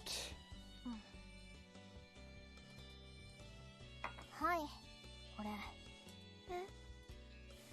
Izumi places a croissant and tea on the table with a disgruntled expression. Hikaru's eyes boggle as she looks up at her. これ、頼んでない。頼まれなくてもわかるわよ。あんた、それ好きだったでしょ。どうしたのよ。前に学園でも同じことあった。あの時のお礼もまだしてない。そんなのいいわよ。仕事でしてるんだから。泉ちゃん、ちょっちいい？はい。じゃあ、私は仕事に戻るから。あんまりごゆっくりしないでね。接客。ご用の際はベルでお知らせください。ご主人様だけのメイドがいつでもどこでも駆けつけますにゃん。Like what's that? ユータのもぎろー。 What did I do? これ、お忙しいみたいですし、また今度にしましょう。She stood up to call after Izumi, but promptly sits back down and takes a bite of her croissant. おいしい。よかったね、ヘキル。She nods with her usual expressionless expression. But I can spot a faint smile. After that, we ate while discussing how to proceed from here. 封筒が届いてないってことは、ここは外れだったのかな？商店街にはたくさんお店もあるしね。他を当たってみる必要があるかもしれない。Where this conversation is going, we're gonna end up leaving. Crap. あ、ゆうくん、ほっぺが汚れてるよ。取ってあげる。Huh? Oh, thanks. Tomorrow takes out a handkerchief and wipes the vinegar sauce off my cheek. 頬にソースをつけるなんて、ゆうくん子供みたい。かわいいね。どうしたの？ Nothing. Never expected Tsubama to call me adorable and made my heart skip a beat. 泉ちゃんの作るフィッシュサンド、そんなに美味しかったの？ Yeah, I have to say that it was. Izumi's fish sammies are to die for. だって泉ちゃん。どうしてそこで私に話を振るのよ。もう Turn around, sees me there, blushing. 別に褒めても何も出ないわよ。おかわり欲しいならお金を払いなさい。That wasn't even remotely my intention.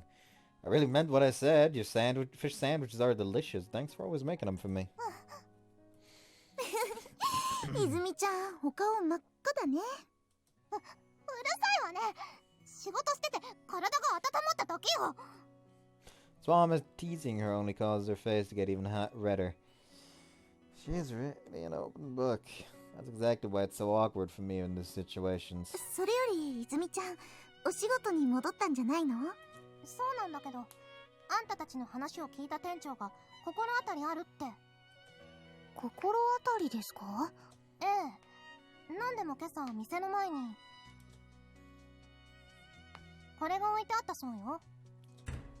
Izumi leads us outside and shows us an old 18-liter drum. The aluminium exterior is rusted in places, giving off an oxidized silver look. 古そうやな。さすがに店の中じゃ広げられへんか。ゴミってわけじゃないの？店長も最初はそう思ったらしいんだけど、見覚えがあるから取っておいたんだって。Izumi rubs the dirty side of the drum with a towel and the writing on the label becomes visible. It says cooking oil for restaurant use. Next to it, あ、これって地図に書かれていたお宝のマークです。お宝ゲット。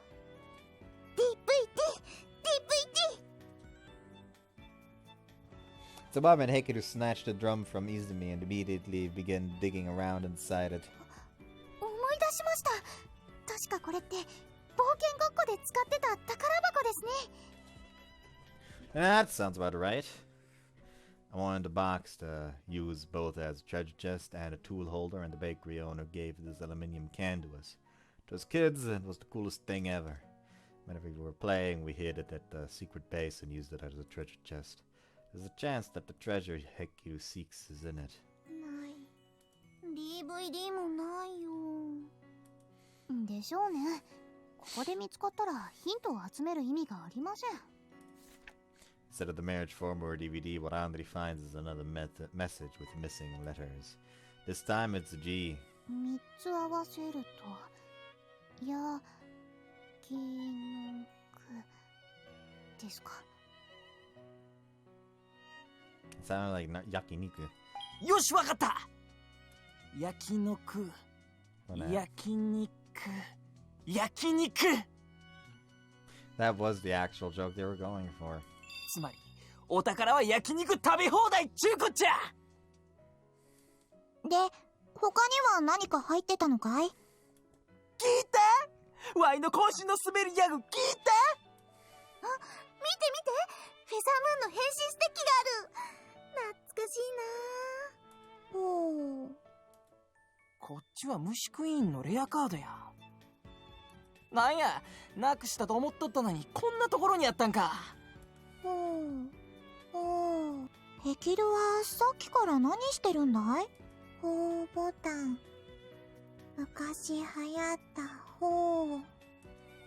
Heku is pressing a button on a toy that lights up and makes an owl cry. For the record, the battery is dead and all the hoots are coming from Heku's mouth. これって。泉ちゃんもなんか見つけたの？なんでもないわ。Grab her. でも、よくこんなもの残ってたわね。全部10年前のじゃない。それがですね、どうやら犯人は私たちの過去の物品を収集し、今回の謎解きに利用しているみたいなんです。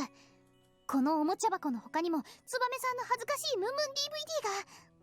ムンムン DVD？ なんでもあらへんよ。そんなもんあるはずないやん。まあいいわ。処分に困るし、必要なら持って行って。チャラララチャッチャッチャー。トーク箱を手に入れたです。 Can you take our baggage, Mr. Carriage Driver Torakichi? 毎度おっきに勉強させてもらいます。ってなんでや。せやからワイも前線に出させて。はあ、あんたたち楽しそうね。よかったら泉さんも。言ったでしょ、仕事があるの。ごっこ遊びなんて年でもないしね。アンリもよく付き合ってるわね。あんたこういうの一番しなさそうなのに。そうなのですが、ヘキルさんに頼られちゃいましたからね。ヘキルに。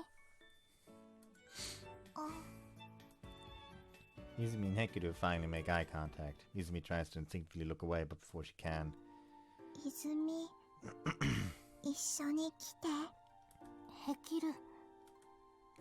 her head stops once Hekiru says that to her. She faces Hekiru again and stares intently at her. Then she lets out a weary sigh. 一つ聞かせて。どうしてそんな必死にお宝を探すの？約束を果たしたいから。ユウトと結婚するって約束？それもある。でももう一つある。もう一つ？うん。小さい頃、泉に絵を描いてって頼まれた。その約束を果たしたい。あの絵、完成させないまま引っ越したから。呆れた。あんなどうでもいい頼み事、まだ覚えてたの？忘れない。お友達とした約束、全部覚えてる。Hekiru. I feel a big lump in my chest. She remembers all the promises she made with her friends. That really hurts. そう。好きにすれば。でも、私は行かないから。She turns to go back inside the store when Hekiru calls out to her. お別れ会のこと、今でも怒ってる？あんな些細なこと、忘れちゃったわ。ほら、それより宝探しの途中なんでしょ？日が暮れる前に行きなさい。She then walks back inside without another glance back. Hekiru simply watches lonesomely as she walks off. 泉。 Ready to go?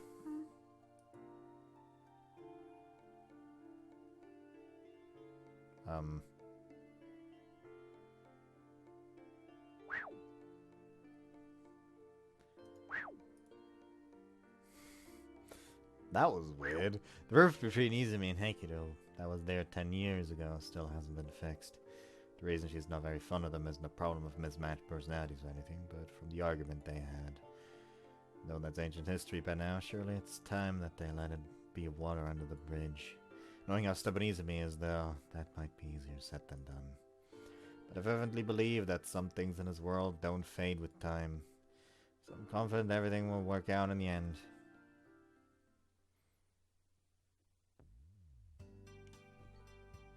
The next place we went to was school entrance. There was a school symbol marked there on the map, which stands for monsters. We stacked our party and equipped ourselves. Now we just have to lay waste to the Demon King's castle. でもどこを探せばいいんだろう。学園って言っても広いよ。付属校から本校、その上学院まで同じ敷地内にあるからな。それにモンスターって一体何を指すんだい？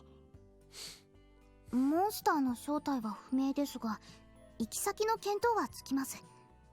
ほんまか、工藤？誰が工藤ですか？私にはアンリという立派な名前があります。職業は賢者です。 It clears so by puffing out her pitifully flat chest. She's taken quite a liking to that sage classification. The fact that she's so into our little pretend game is just too adorable. それで一体どこに向かえばいいですか？校庭、もしくは教室です。校庭と教室？はい。今までの流れから察するに、次のポイントも当時の遊び場にヒントが隠されている可能性が高いです。なるほどな。ワイもそれが言いたかったんや。The first sentence implies that you weren't. じゃあ、早速中に入ろうよ。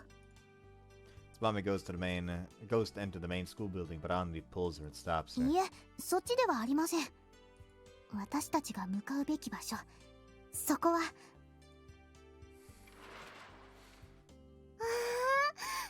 かしいです。この窓の位置、私私この席だった。 The building we entered was the one we used to go to as kids, the elementary division. Our room teacher still works here. They were overjoyed to see Hekiru and Hikaru again and gladly allowed us into our old classroom. ほんと懐かしいね。机もちっちゃい。算数ドリルや。こいつペケ多いな。そのドリル、名前の欄にトラ吉って書いてないかい？ほんまや書いてある。ってなんだ。ワイのことバカにしとるんか。毎度お気に。Guys, happy to be made fun of. You're a real entertainer, aren't you, Torakichi? 学生帽も発見。昔はこれかぶって学校に通ってたよね。Maybe someone forgot it? On the Yunanza tried on. I have a feeling you'll look great in it. 何を言いますか。私はもう大人なんですよ。似合うはずありません。楽しそうじゃないですか。ほらほら、アンリもかぶって。こら、Anzu forcefully puts the cap on on her sister. これは。先生、おはろうございます。 Then they take their seats. Gotta say, they look exactly like elementary school students. おお、物ごっつにやっとるな。違和感。机のサイズもぴったんこです。屈辱です。大人の私がこんな幼女プレイを。 Oh, I stumbled over the words again. 体は子供、頭脳は大人っちゅうやっちゃな、工藤。だから誰が工藤ですか。 Man, it's too perfect. I'm gonna take a picture to commemorate it. Say cheese, girls. ヤッホー。ゆうとさん、やめてください。私の恥ずかしいところ取らないで。こっちもできたよ。我ながら会心の出来だね。 What's this about? After capturing my sweet sister's cuteness in all its glory, I see that Hikaru seems proud of something. Upon turning around, 本当にこれ着て大丈夫かな。 oh lord. ピチピチ。 I do a spit take as soon as I see her. What the hell is this? A dress-up brothel? Tsubame and Hekiru are standing there in gym uniforms that are clearly too small for them. Good lord, Tsubame's titties are so big that not only is her stomach showing, but a bit of underboob as well. ヘキルちゃん、これあかんって。絶対あかんやつやで。 Tsubame is squirming around nervously, and for a second her tits threaten to slip out. Ah! Super tight t-shirt with an exposed tummy. I like it. I really like it. エッチな目で見といて。カニや。 That bashful frown on her face is just... it's beautiful. I honestly wonder why she's even wearing it if it's so embarrassing, but instead of voicing that question, I'll thank the wonderful person who made this all possible. You go, Hikaru! もう、ゆう、私のおへそも見て。チラチラ。 Hey, now don't lift up your shirt like that. もう、ツバメの時と反応が違 Well, う。 she's not doing it intentionally. Well, it's not the same. It's just not. I can't say why. I can't say that I feel like a criminal for thinking Hekiru looks sexy in that. 無理しなくていいんだよ。そのままのヘキルが一番可愛いよ。 In stark contrast to my more discreet response, Hikaru starts taking picture after picture with the biggest smile I've ever seen on her face since she returned. Her obsession with her sister shocked me at first, but I've gotten used to it. This probably was just who she really is. After that, Tsubame and Hekiru changed back into their clothes, while Anzu comforted Anri, who was so crestfallen she was almost in tears. We then promptly left the classroom. まさか10年前から成長してないとは。逆に考えてみてください。今の子たちが大きいのかもしれないですよ。せやな、昔は珍しかったけど、今じゃツバメサイズの子も普通におるしな。I guess so. なんで私の胸見て言うん？背の話やん。私は成長した。お胸、アンリよりある。ヘキルちゃん、とどめさしちゃダメです。 Is that the power of a poison-wielding mage? まあいくら成長したとはいえツバメの巨峰にはかなわんけどな。 Very true. It still shocks me how much she's grown. I swear those big old titties are still getting bigger by the day. ゆうとさん、いつまでツバメさんの巨峰を眺めているんですか？セクハラばかりしてるとシオンさんに地獄見せてもらいますよ。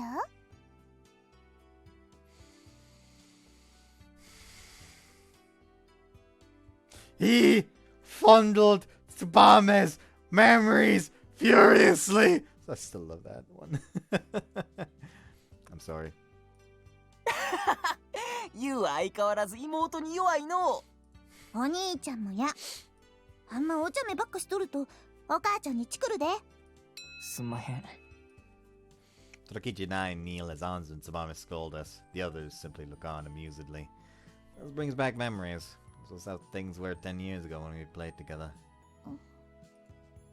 But there's something missing. Hekiru's noticed it. She's the only one not smiling.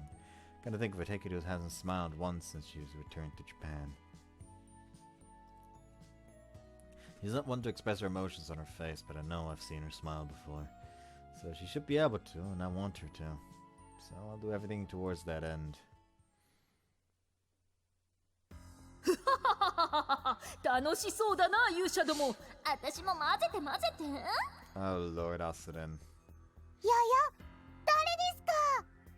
この声聞き覚えがある。そこだ。 Hikaru trots over and flings open the door. Who appears as none other than... 大魔王アスリン、満を持して登場。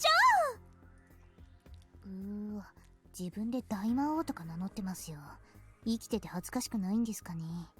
みそじ近くなって彼氏彼女もいない時点で羞恥心なんて捨てたわ。なんやろこの痛さ。現代社会の闇を垣間見た気がすんね。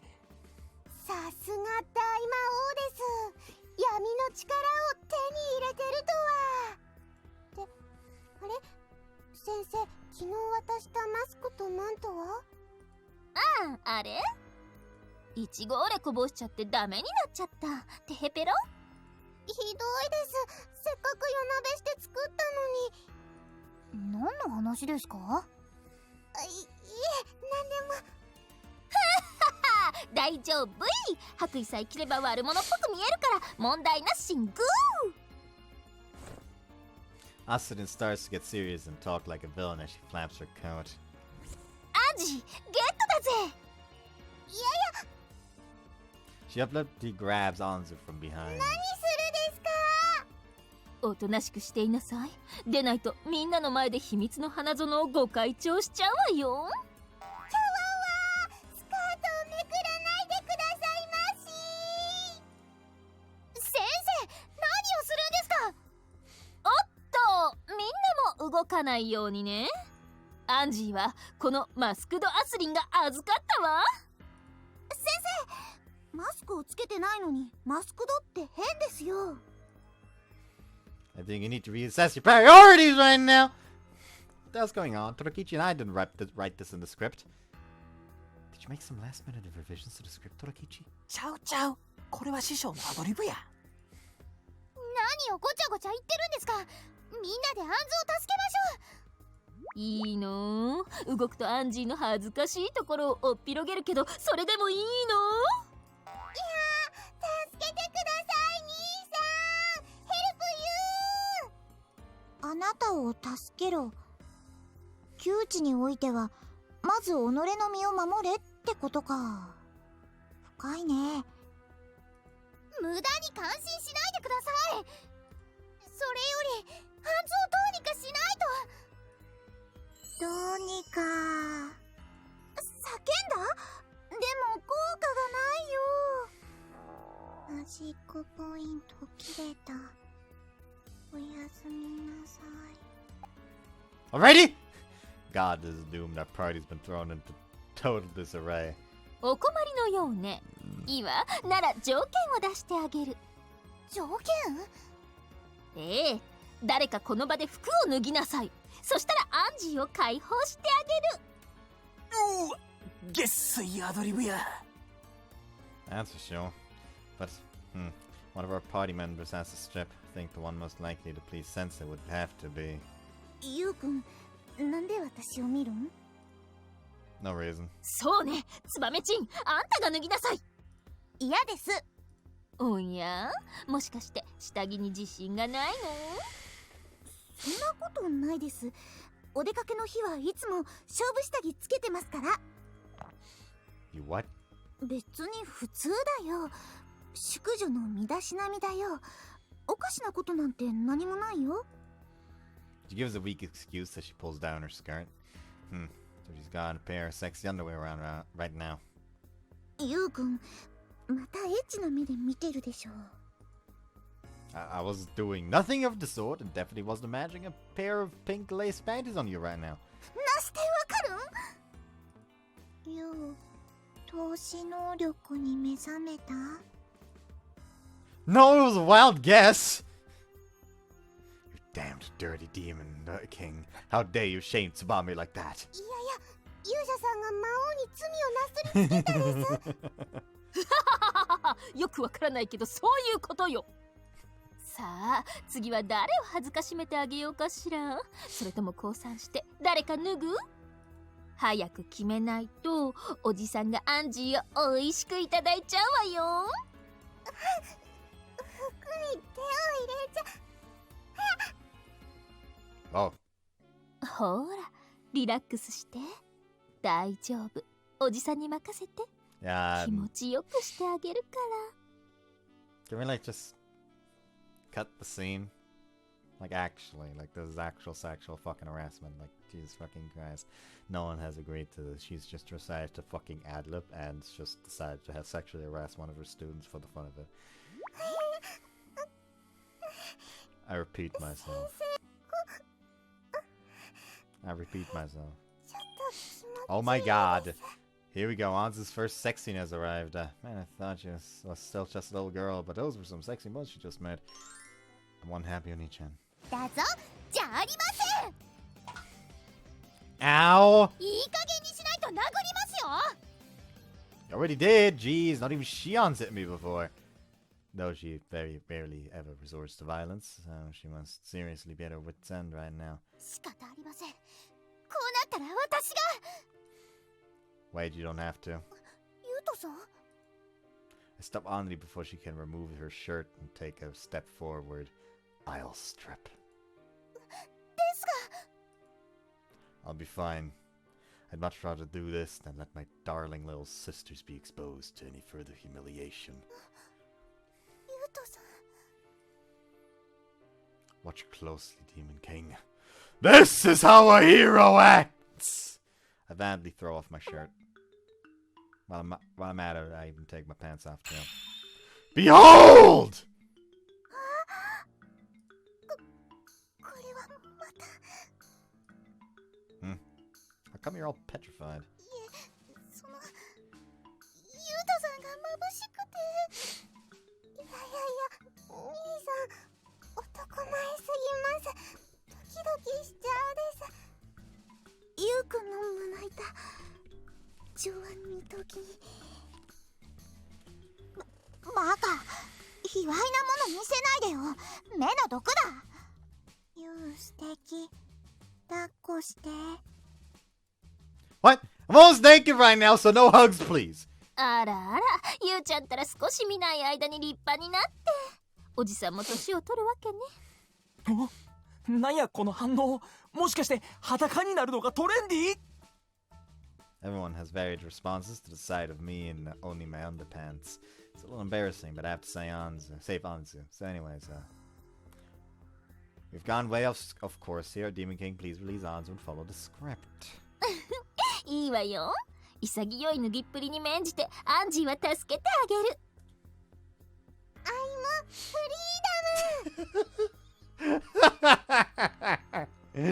I'm freedom! よかった。 Big bad demon king Osuden is surprisingly compliant and releases Anzu. Now that it's over with, I redress myself. もう来ちゃうの？それを着るなんてもったいない。 Well, apparently the girls are a little disappointed.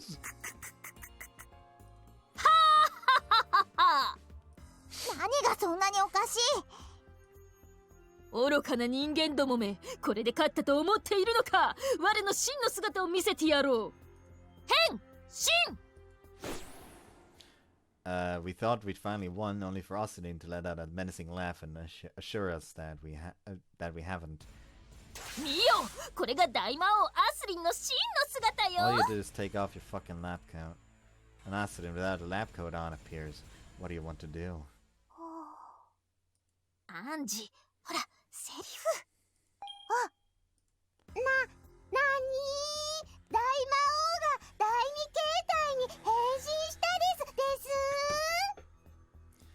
At this point, anyone should have guessed that this is a fucking play being put on by them. I don't know why I have just a random, like, fucking hook hanging from the ceiling here. Oh well.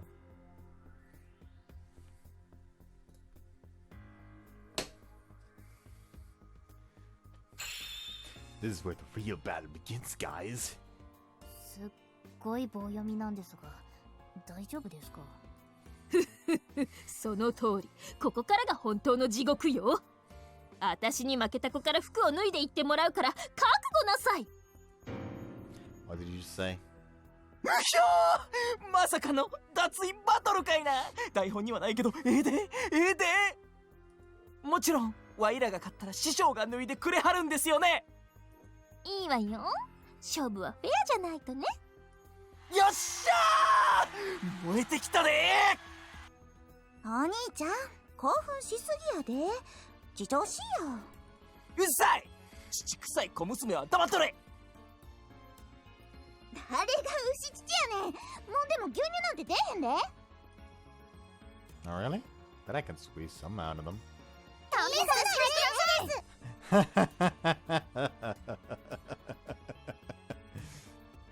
One of these is not like the ツ others. バメ何か言ったかい？なんでもあらへんよ。ゆう、お胸好きなの？なら私のを。ほほう。 The big bad demon king Austin's eyes have lit up. ヘッキーのパイは私がもらった。 That was a mistake. Hikaru's going to beat your ass now. Holy moly, she teleported behind Hekiru. Why not? Surprising. 油断したわね。次の生贄はヘッキーに決めた。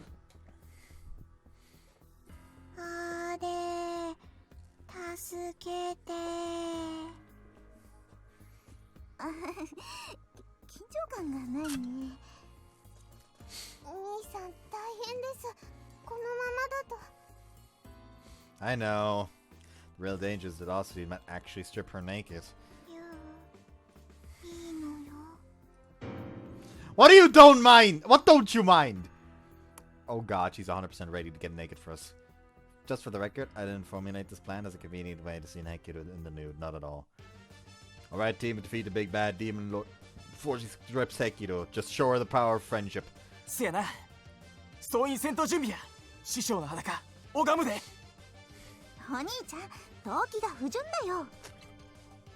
ほう、大魔王たるこの私に歯向かうというの？いいわ、かかってきなさい。行くですよ、アンリ。はい、これ持って。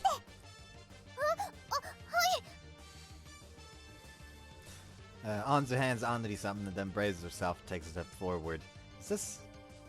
Are we about to see her finisher? ほうほうほうほう。What the fuck? 出たー、殿下の宝刀鳳ボタンや。消えろ、悪魔め。シスターアンズが相手だ。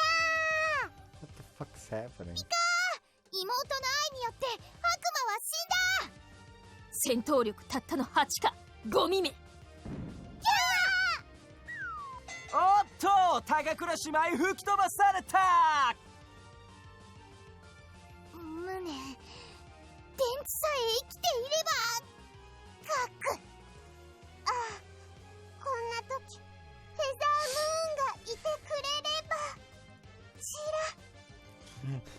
Yeah, where's Feather Moon?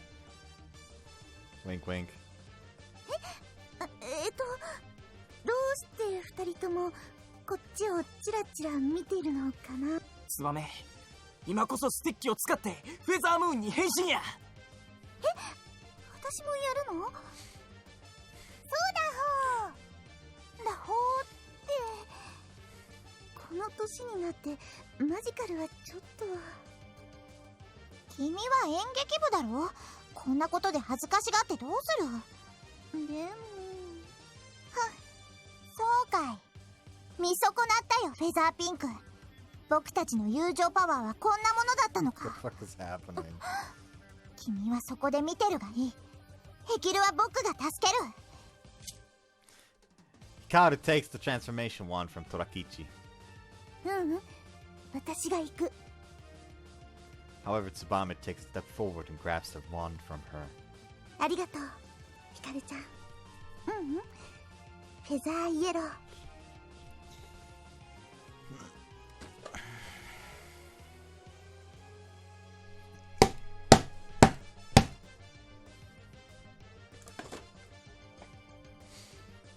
そうだよね。友達のピンチだもん。恥ずかしがってちゃいけないよね。ツバメ、気づくのが遅いんだよ。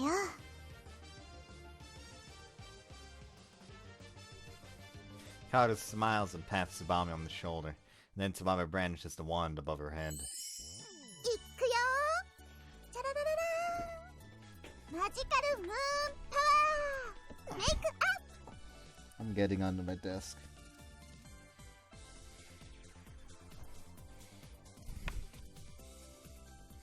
セリン参上。マジカルフェザームーン。 I acquired death. おいで。お姉さんがムーンムーンパワーでやっつけてあげる。Right. Whoops, she's crying now. 恥ずかしい恥ずかしい恥ずかしい恥ずかしい恥ずかしい恥ずかしい。 Now don't worry, I was suffering from secondhand cringe there. するんやなかった。みんなドン引きやん。生ぬるい目で見守られてるやん。やっぱりもうお嫁に行けへん。うちの女としての人生ここまでやったんや。 Don't worry, I thought you were cute when you were making the pose. ほんま？こんなうちでもお嫁に行ける？ Of course you're not! You could make any man head over heels for you with that moon power. ゆうくんも？ Huh? ゆうくんもイチコロ？ Well, to be honest, ドキドキ。 those lines were a bit cringy. やっぱりあかんかった。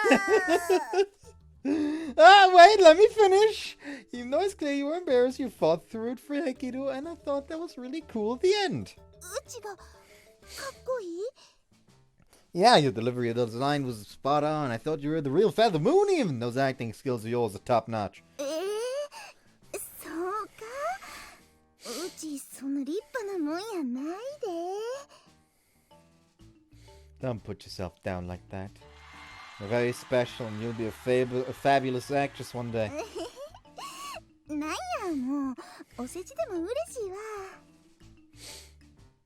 わ。 Oh, I like that smile. You'd probably think I was just buttering her up, but that is what I honestly think.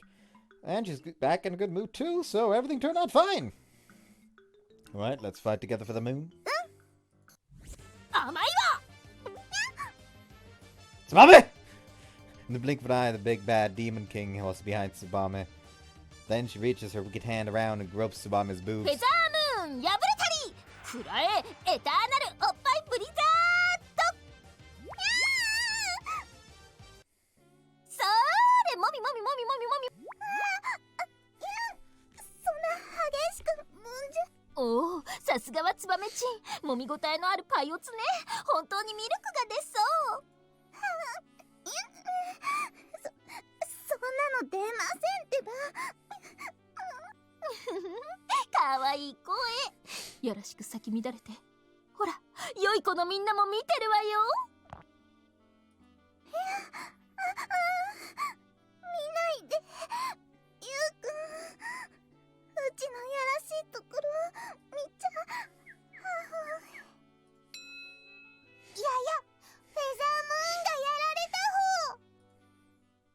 feel like I should be thanking you. さて、それじゃあヘッキーをムキムキしちゃいましょうかね。ほれほれ、良いではないか、良いではないか。あれどうしよう。こうなったら僕もあっちに混ざるしか。友情パワーはどこへ行ったの？残念だったわね。いくら仲間と武器を集めようが大魔王には勝てないのよ。そう、奇跡でも起きない限りは。なら起こしてあげるわ。 Sup, Izumi? A chilling voice rings out amidst the extreme chaos of the battlefield. 何やつ。 Demon King Ossadin turns frantically to look towards the door. あら、通報通り本当にいました。西園寺先生。もう会議を抜け出して何をしてるんですか。さ、帰りますよ。待って、せめてヘッキーだけでもお持ち帰りを。待ちません。アスカ先生はまだ新人なんですから、他の先生方に目をつけられないようきちんと会議に出席してください。はーい。ではでは皆さん、また明日。あまり遅くなってはいけませんよ。 Of course, we'll be on time. We all wave as the two of them leave the classroom. これで勝ったと思うな、人間ども。私がやられてもはいはい、廊下で騒いではいけませんよ。The voices echo as they walk further down the hallway. And finally, peaceful silence returns to the room. The big bad demon Lord Ossadin was sealed after being defeated by the brave Hito. Glorious victory. Defeat the Demon King Ossadin. 無理やり終わらせた。いいですか、こんな終わりが。アクシデントはあったけど、大体こんな進行やったから大丈夫や。進行？あ、なんでもあらへんで。大丈夫だったかい、ヘキル。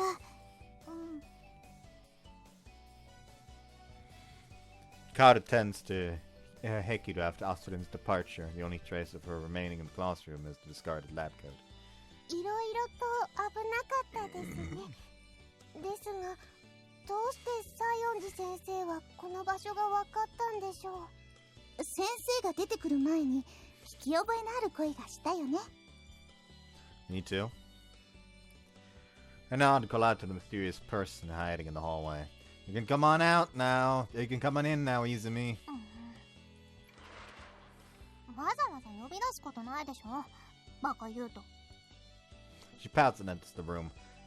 泉、どうしてここに？たまたまよ、たまたま。バイト終わりに寄り道したらあんたたちの姿が見えたのよ。それでSo you watched us secretly and then went and got Saionji when Hekiru was in trouble? そうだったの。別に勘違いしないでよね。ツバメを助けようと思っただけなんだから。そっかそっか、そうだよね。ありがとう、泉ちゃん。何よその顔、ニヤニヤしちゃって。なんでもないよ。ね、ゆうくん。Yep, we're just happy that you care about your friends so much. 二人して何よ、バーカバーカ。 Swam and I look at each other and smile when Izumi blushes and averts her gaze. However, she ends up looking straight at Hekiru. 泉。あ、これあげる。She hands Hekiru an oblong box. It's a crayon set with pictures from the Feather Moon anime on the package. これどうしたの？おもちゃ箱に入ってたのよ。私は使わないから。開けていい？好きにすれば。Hekiru nods and opens the lid. ごめん。 That single word is written in messy writing on a piece of paper crammed in the crayon box. これって10年前の。だから10年前のよ。あの日、あんたが町から離れる前に、本当は渡すはずだったの。渡すはずだった？そうよ。まったく。一体どこから出てきたんだか。本当に今更よね。今じゃなくて、あの日のあんたと仲直りしないと意味ないのに。仲直り？そうよ。今考えるとバカみたいよね。意地を張ったせいであんたにさよならも言えなくて、そのまま喧嘩別れして。まあ今でも私はバカだけどね。昔のことを一人で引きずって嫌な態度をとって。Izumi chuckles to herself and then looks at Hekiru and bows her head. ごめんなさい。あの時は言い過ぎたわ。泉。後から優斗に聞いた。あなた泣いてくれたのよね。私たちとの別れが辛いって。それを聞いてすっごく後悔した。なんでちゃんとお話ししなかったんだろうって。私たち友達なんだから、話せば分かり合えたはずなのにね。お友達。うじうじしてずっと言い出せなかったけど、でも二度と後悔はしたくないから。だからもっとあなたと話がしたい。やり直せるならやり直したい。お願いヘキル。また私と友達になって。泉。After hearing Izumi's request, 泉。 tears begin to spill from Hekiru's eyes. なんで泣くの？私また意地悪なこと言っちゃった。違う、そうじゃない。でも溢れてくるの。私も泉と仲直りしたかった。傷つけてごめんって。でも謝る前に謝られて、私が言いたかったこと先に言われて、それであれ。もう分かったわよ。だから泣き止んでよ。出ないで、私まで。おやおや、泉まで泣いてるのかい？泣いてなんかないわよ、バカ。全力で泣いてますね。 Well, I figured it'd come to this. よかったです、よかったです。もう泉ちゃんもあんずちゃんも涙もろいんだから。そういうツバメも泣きべそかいとるやん。Hekiru's tears are like a trigger and all of our eyes start getting damp too. She looks at me, cocking her head quizzically. ねえ、ゆう。悲しくないのにどうして涙が出るの？ Well, you'll have to find the answer to that yourself. 自分で Yep, remember what I told you. There are two reasons why we cry. 涙の理由。 Places a hand on her chest and slowly closes her eyes. Having realized something, she gradually opens them. ゆう。私ずっと旅をしてたからわからなかった。でもみんなの顔を見て、この気持ちを知って、やっとわかった。私帰ってきた。ここがそうだったんだね。The vision of the young Hekiru saying goodbye to me superimposed over that soft smile of hers. That's not what this is. No one is having to say goodbye. Yep, welcome home, Hekiru. ただいま。 Just like the sunshine after the rain, a warm and beautiful smile forms on her face. I'm no different than back then. It's no different than back then, smiling for us again. And nothing makes me happier. こうみんなが待ってる。 Yep. Or not, then take her hand as we walk off. Last time I held that hand was a long, long time ago. 10 whole years.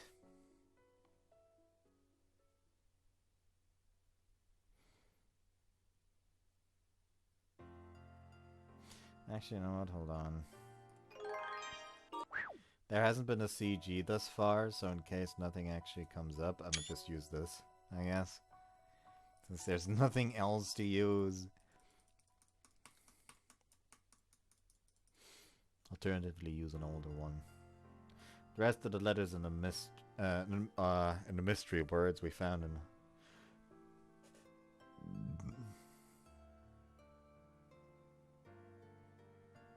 The rest of the letters and the mystery words we found in Usudin's discarded lab coat. Now we could finally piece them all together. What we got was 屋敷の蔵。屋敷の蔵。つまり、ユウの屋敷にお宝が？そういうことになります。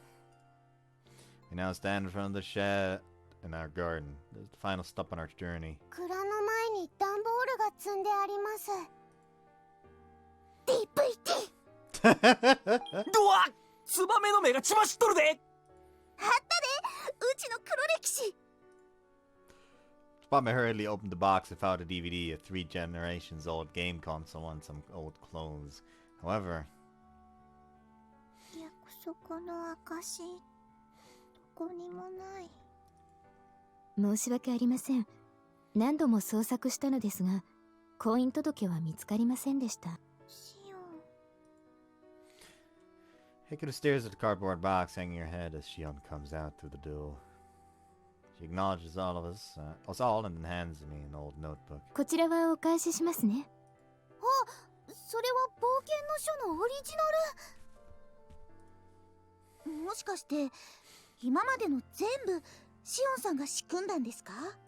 はい。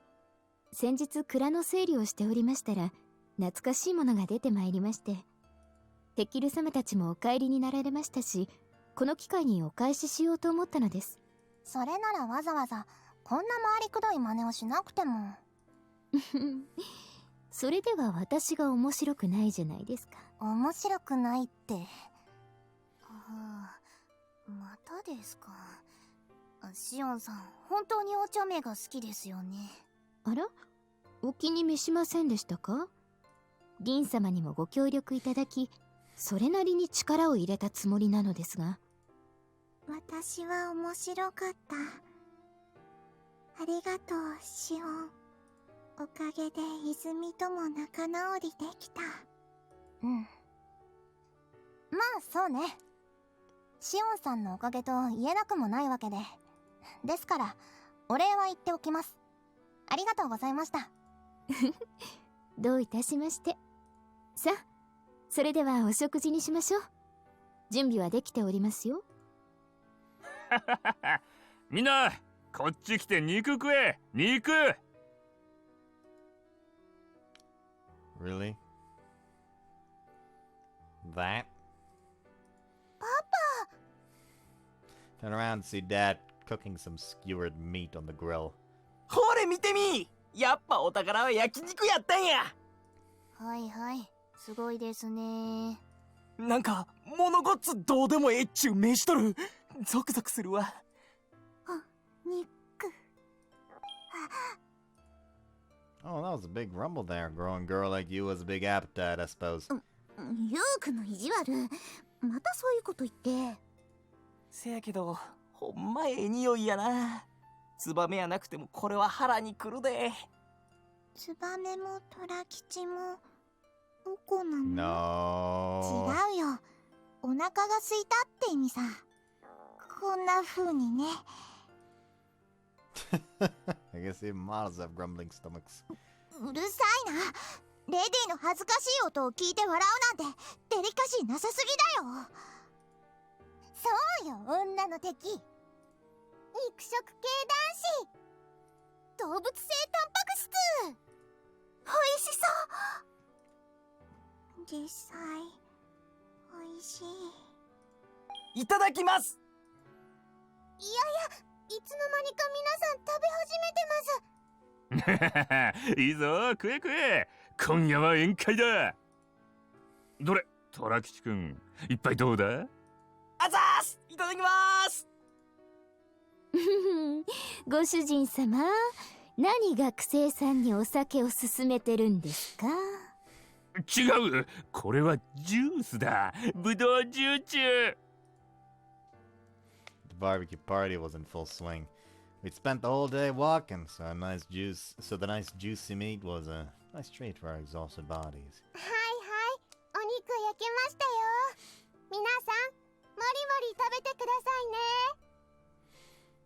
Whoops. My fucking よ camera. し、張り切ってたくさん食べちゃ My う nose is ぞ。 really itchy right now. I don't know why. ほどほどにしとき。最近また下着のサイズ変わったやろ。兄ちゃん、今それ言う？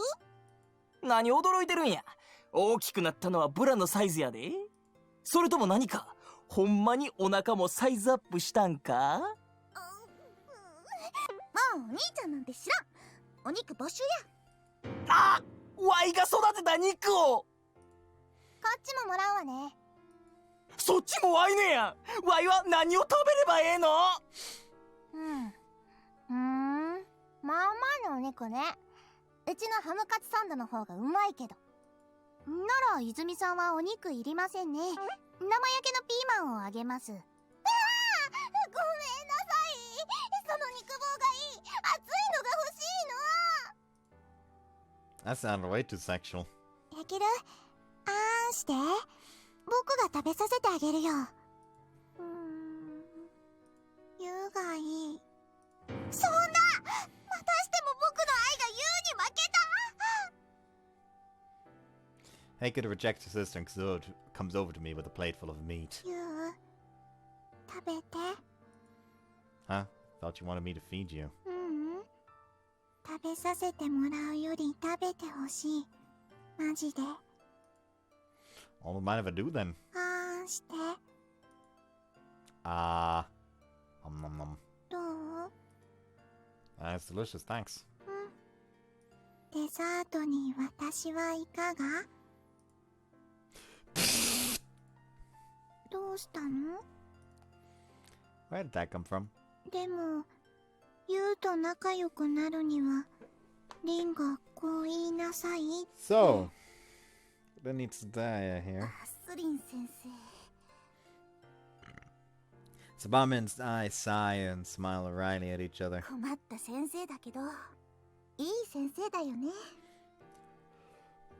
When everything's said and done, she really does care about her students. そうだね。今日はいろいろ付き合ってくれたしね。今日は楽しかった。ちょっと、みんなで何盛り上がってるのよ。私も混ぜなさいよ。 Sure, come on in and eat as much as you can. どこ触ってるのよ、スケベ。Heikiro and Hikaru are back, and Izumi's finally back with us. Feels kind of nostalgic, like the good old days from our childhood are back. At that thought, I grinned without much realizing it. モテモテだな、ユウト。で、一体誰が本命なんだ？おや？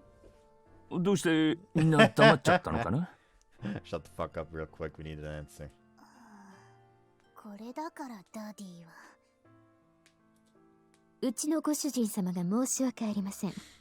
きつく言い聞かせますので、皆様はご歓談の続きを。何この流れ。パパ、今時の言葉がよくわからない。Shion grabs Dad by the scruff of his neck and drags him into the thicket. I doubt we'll see him the rest of the day. Amen. After that, we continued hanging out and enjoying the barbecue. But once it started getting a little dark out, I stepped aside for a bit of a breather. Who's gonna be the lucky girl? Dad's insensitive comments really weighing on my mind. There's my promise with Hekiru to marry her. I still haven't given her a proper response. What do I want? What sort of outcome do I want? I'll BRB actually. Hold on. I am back. Stood up at the sky and noticed another person seems to have slipped away from the group like me. Let's get a little closer, I figure out who. It's Hekiru and she's drawing in her sketchbook. Hekiru? You. Don't want to eat? You don't want to eat with the others? Talking これ outside. 今じゃないとダメだから。今描きたいから。 Mind if I take a look? I walk up behind her and peer at her sketchbook. It's a crayon drawing of everyone smiling and eating meat. But the most important detail is that us when we were kids. For looking around our feet are our younger selves from 10 years ago. What's this about? 泉にお願いされたあの絵の続き。 But we didn't find the marriage registration form. それは残念。でもいい。なくしたらまた描けばいいか That ら。 was actually a very weird situation in the D&D session that we got going, because at one point we went to like the basement of our Dragonborn sorcerer's house and we found like this random ass portal. No, hold on, that wasn't the portal. We went down into the basement and there was like a child like chained up for some reason. Like this house has been empty for fucking ages, apparently. And there was also like a stone attached to the child, and when we like got rid of the stone, we suddenly were in this fucking almost like vision, quote unquote, where we saw like all of our character, but like child versions of them just frolicking around together in this big ol' fucking meadow, just playing soccer and shit like that. And this led to us finding out that all of us have apparently already lived in this world. So I'm actually kind of curious what the fuck's gonna happen with that. Anyways.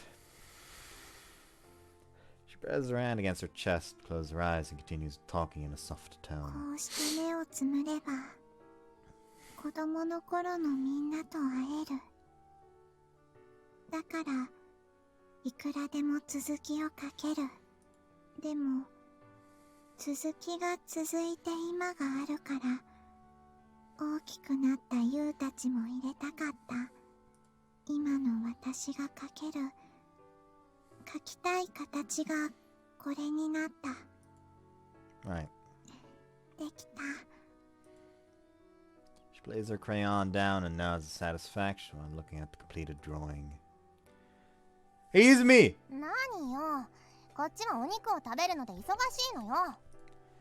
Hekiru wants you! ヘキルがその She probably doesn't know what to do.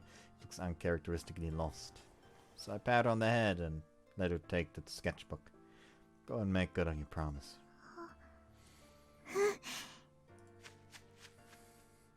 She nods, clutching the sketchbook to her chest and trots towards Izumi. どうしたの？あのね、泉。 They look at each other in the eye as they talk. That's all I need to see, so I turn around. Our relationship is fine now. I don't need to poke my nose in any further.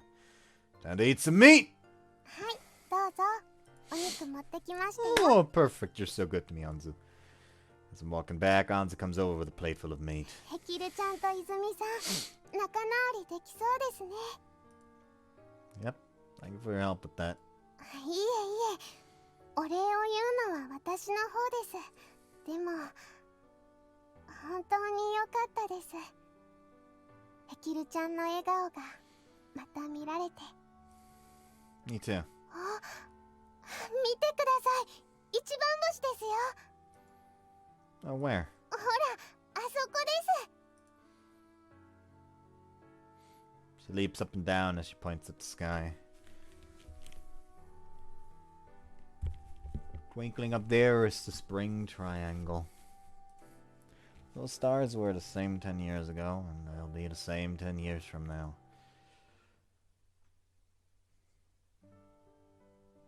After the barbecue, we all took baths, and at Dad's suggestion, all our friends decided to stay for the night.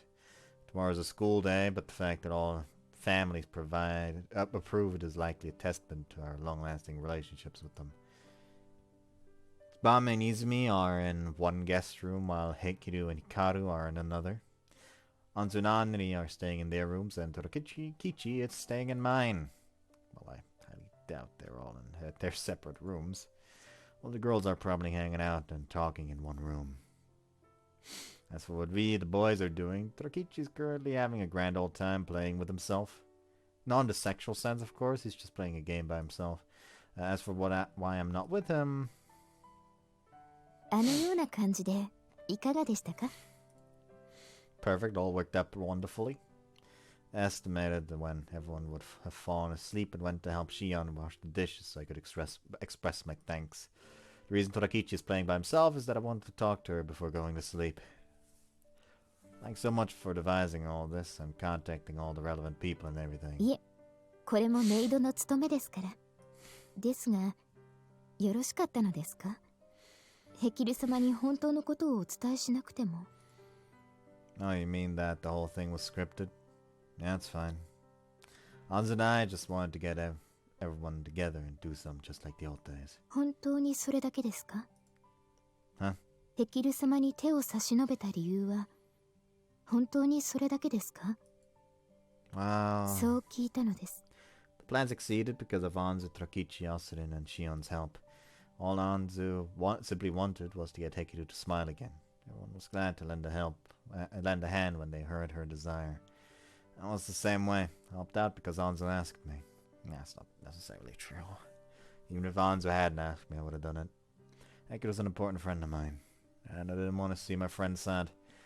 If Anzu, Anri, Tsubame, or Izumi had been in the same position as her, I would have done everything I could for them. They're all precious friends and family too. I want the people to love to be happy. さようですか。とのことですが、ご感想は?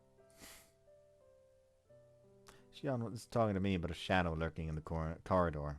Then that shadow steps out. バレてたか。やっぱりシオンにはかなわないな。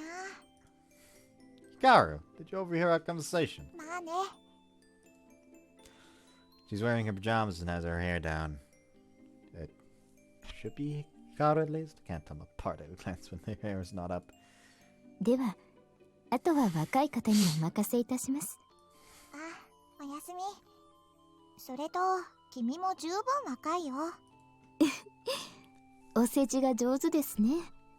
後でお部屋に菓子折りをお持ちしますわ。Shion then leaves the kitchen with a jovial smile on her face. I don't know how he can say that to her without feeling embarrassed. 何を言う。君だっていつも同じようなことを言ってるじゃないか。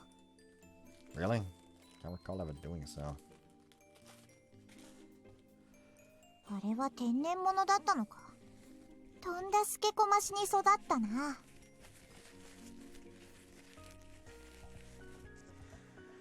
Oof. That certainly stings. So, why were you sneaking around and spying on us? 盗み聞きだなんて人聞きの悪い。と言いたいところだけど、実際そうなんだから弁解しようがないね。Wow, seriously? But why? 君の真意が知りたかったのさ。Really? ああ、今回の宝探し、君たちが仕組んでたことは最初から分かっていた。アンズの分かりやすい言動、それに虎吉がこぼしてた台本という言葉。ユウトが犯人なら地図も手元にあっただろうし、ヒントの入った封筒をアンズと虎吉とリンが持っていたのも偶然じゃないよね。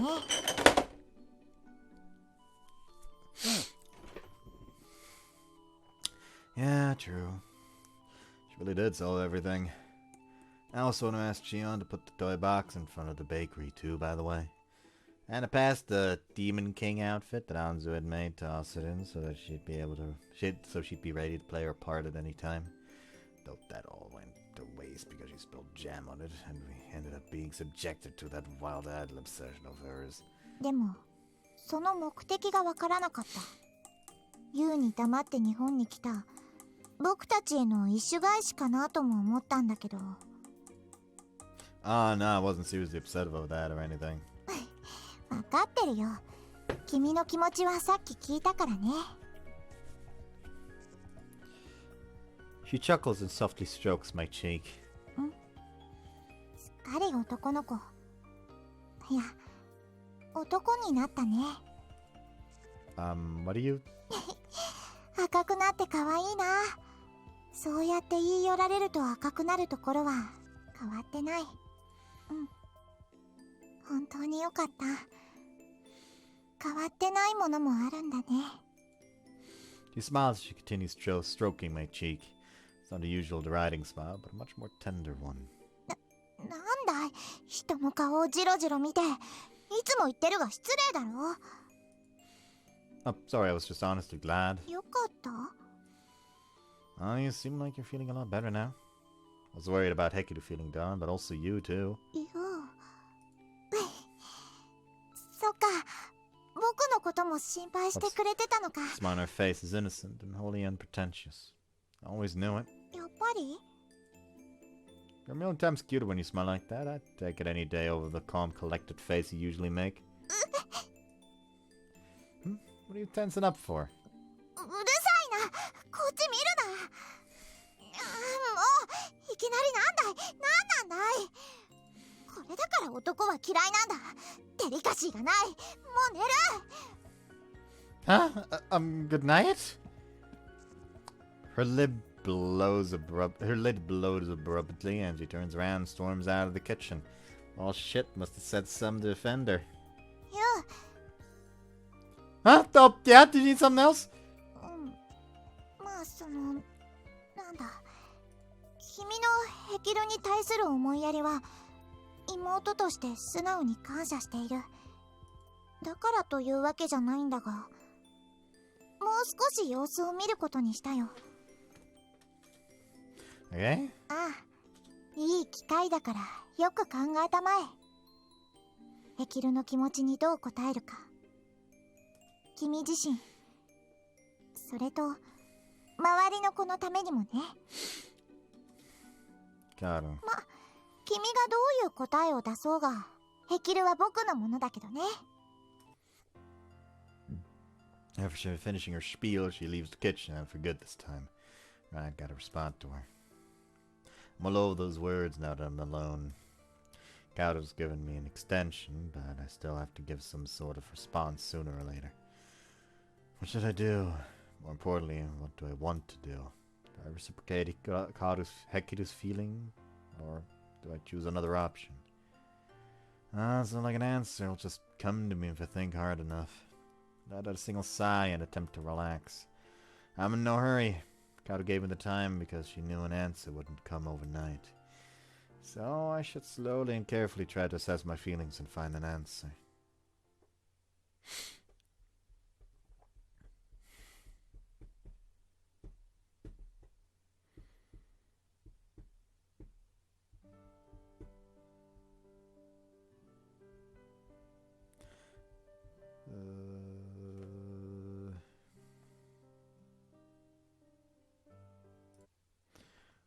Hold up.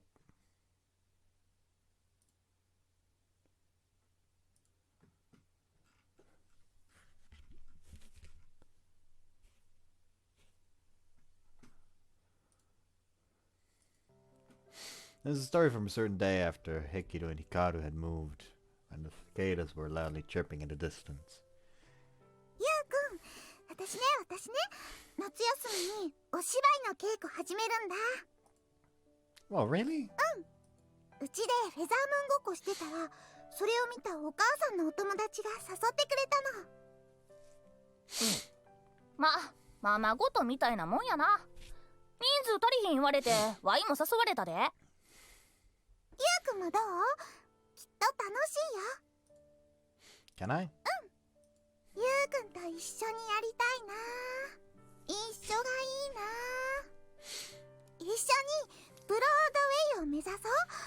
ゆうくんとならきっといけるよ。ツバメちゃん、またゆうとばかりひいきしてる。ずるい。私もゆうとがやるなら私もお芝居する。ほんと？じゃあいつみちゃんも一緒だね。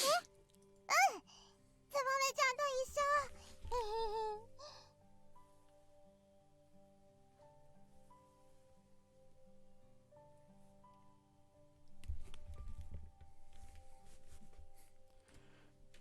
Hang on, I didn't say I was gonna do it yet.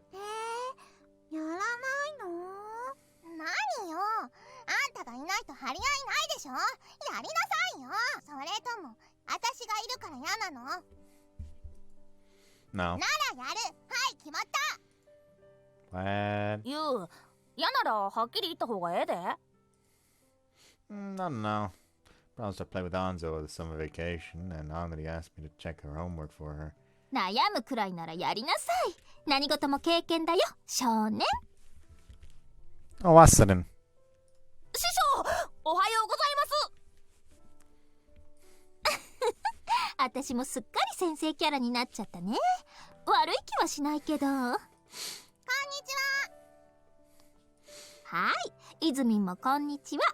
今日もみんな元気いいわね。二人がいなくなってちょっち心配だったけど、これなら大丈夫そうね。アスリンさんもお芝居した方がいいと思いますよね。ええ、お芝居はいいわよ。稽古を通じて体力も度胸もつくし、台本を覚えてる間に暗記力も増すし、何より役者同士の役を超えたラブロマンスなんて魅力的よね。恋人役が本当に恋人になったりね。ラブロマンス。ひゆくん、はよ決めや。やるのやらへんの？ Just hold on! 待ったなし。やらないなんて言ったら泣くわよ。もう泣いとるやん。She said if I was considering it, I should just do it. Guess I'll do it. If I tell Shion it'll be helpful towards my studies, she'll let me. 最初からそう言えばよかったのよ。そうと決まったら早速特訓よ。ブロードウェイは私たちのもの。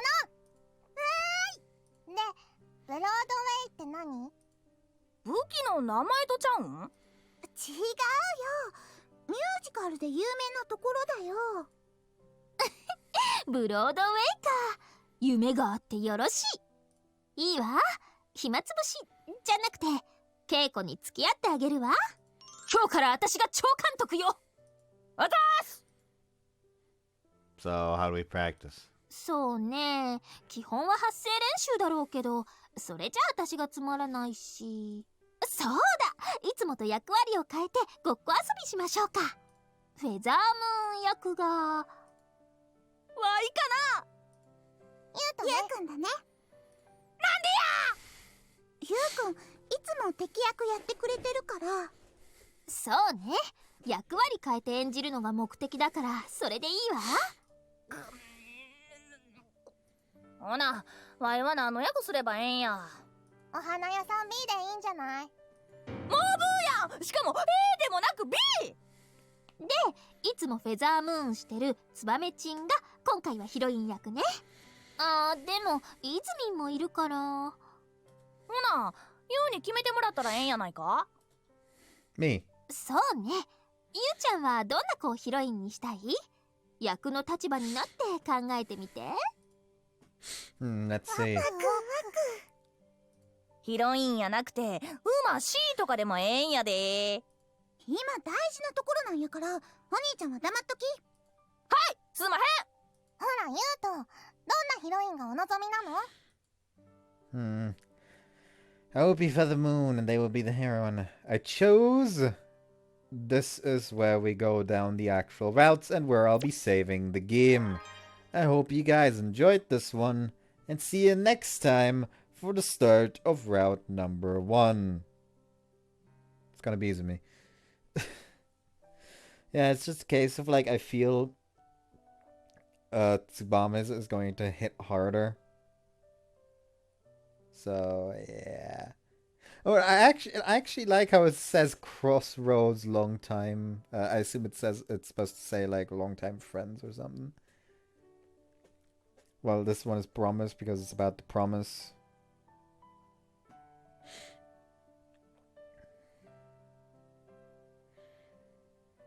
Why is now that I'm done with the recording? Why is it that now that I'm done with the recording, my nose is completely fucking free?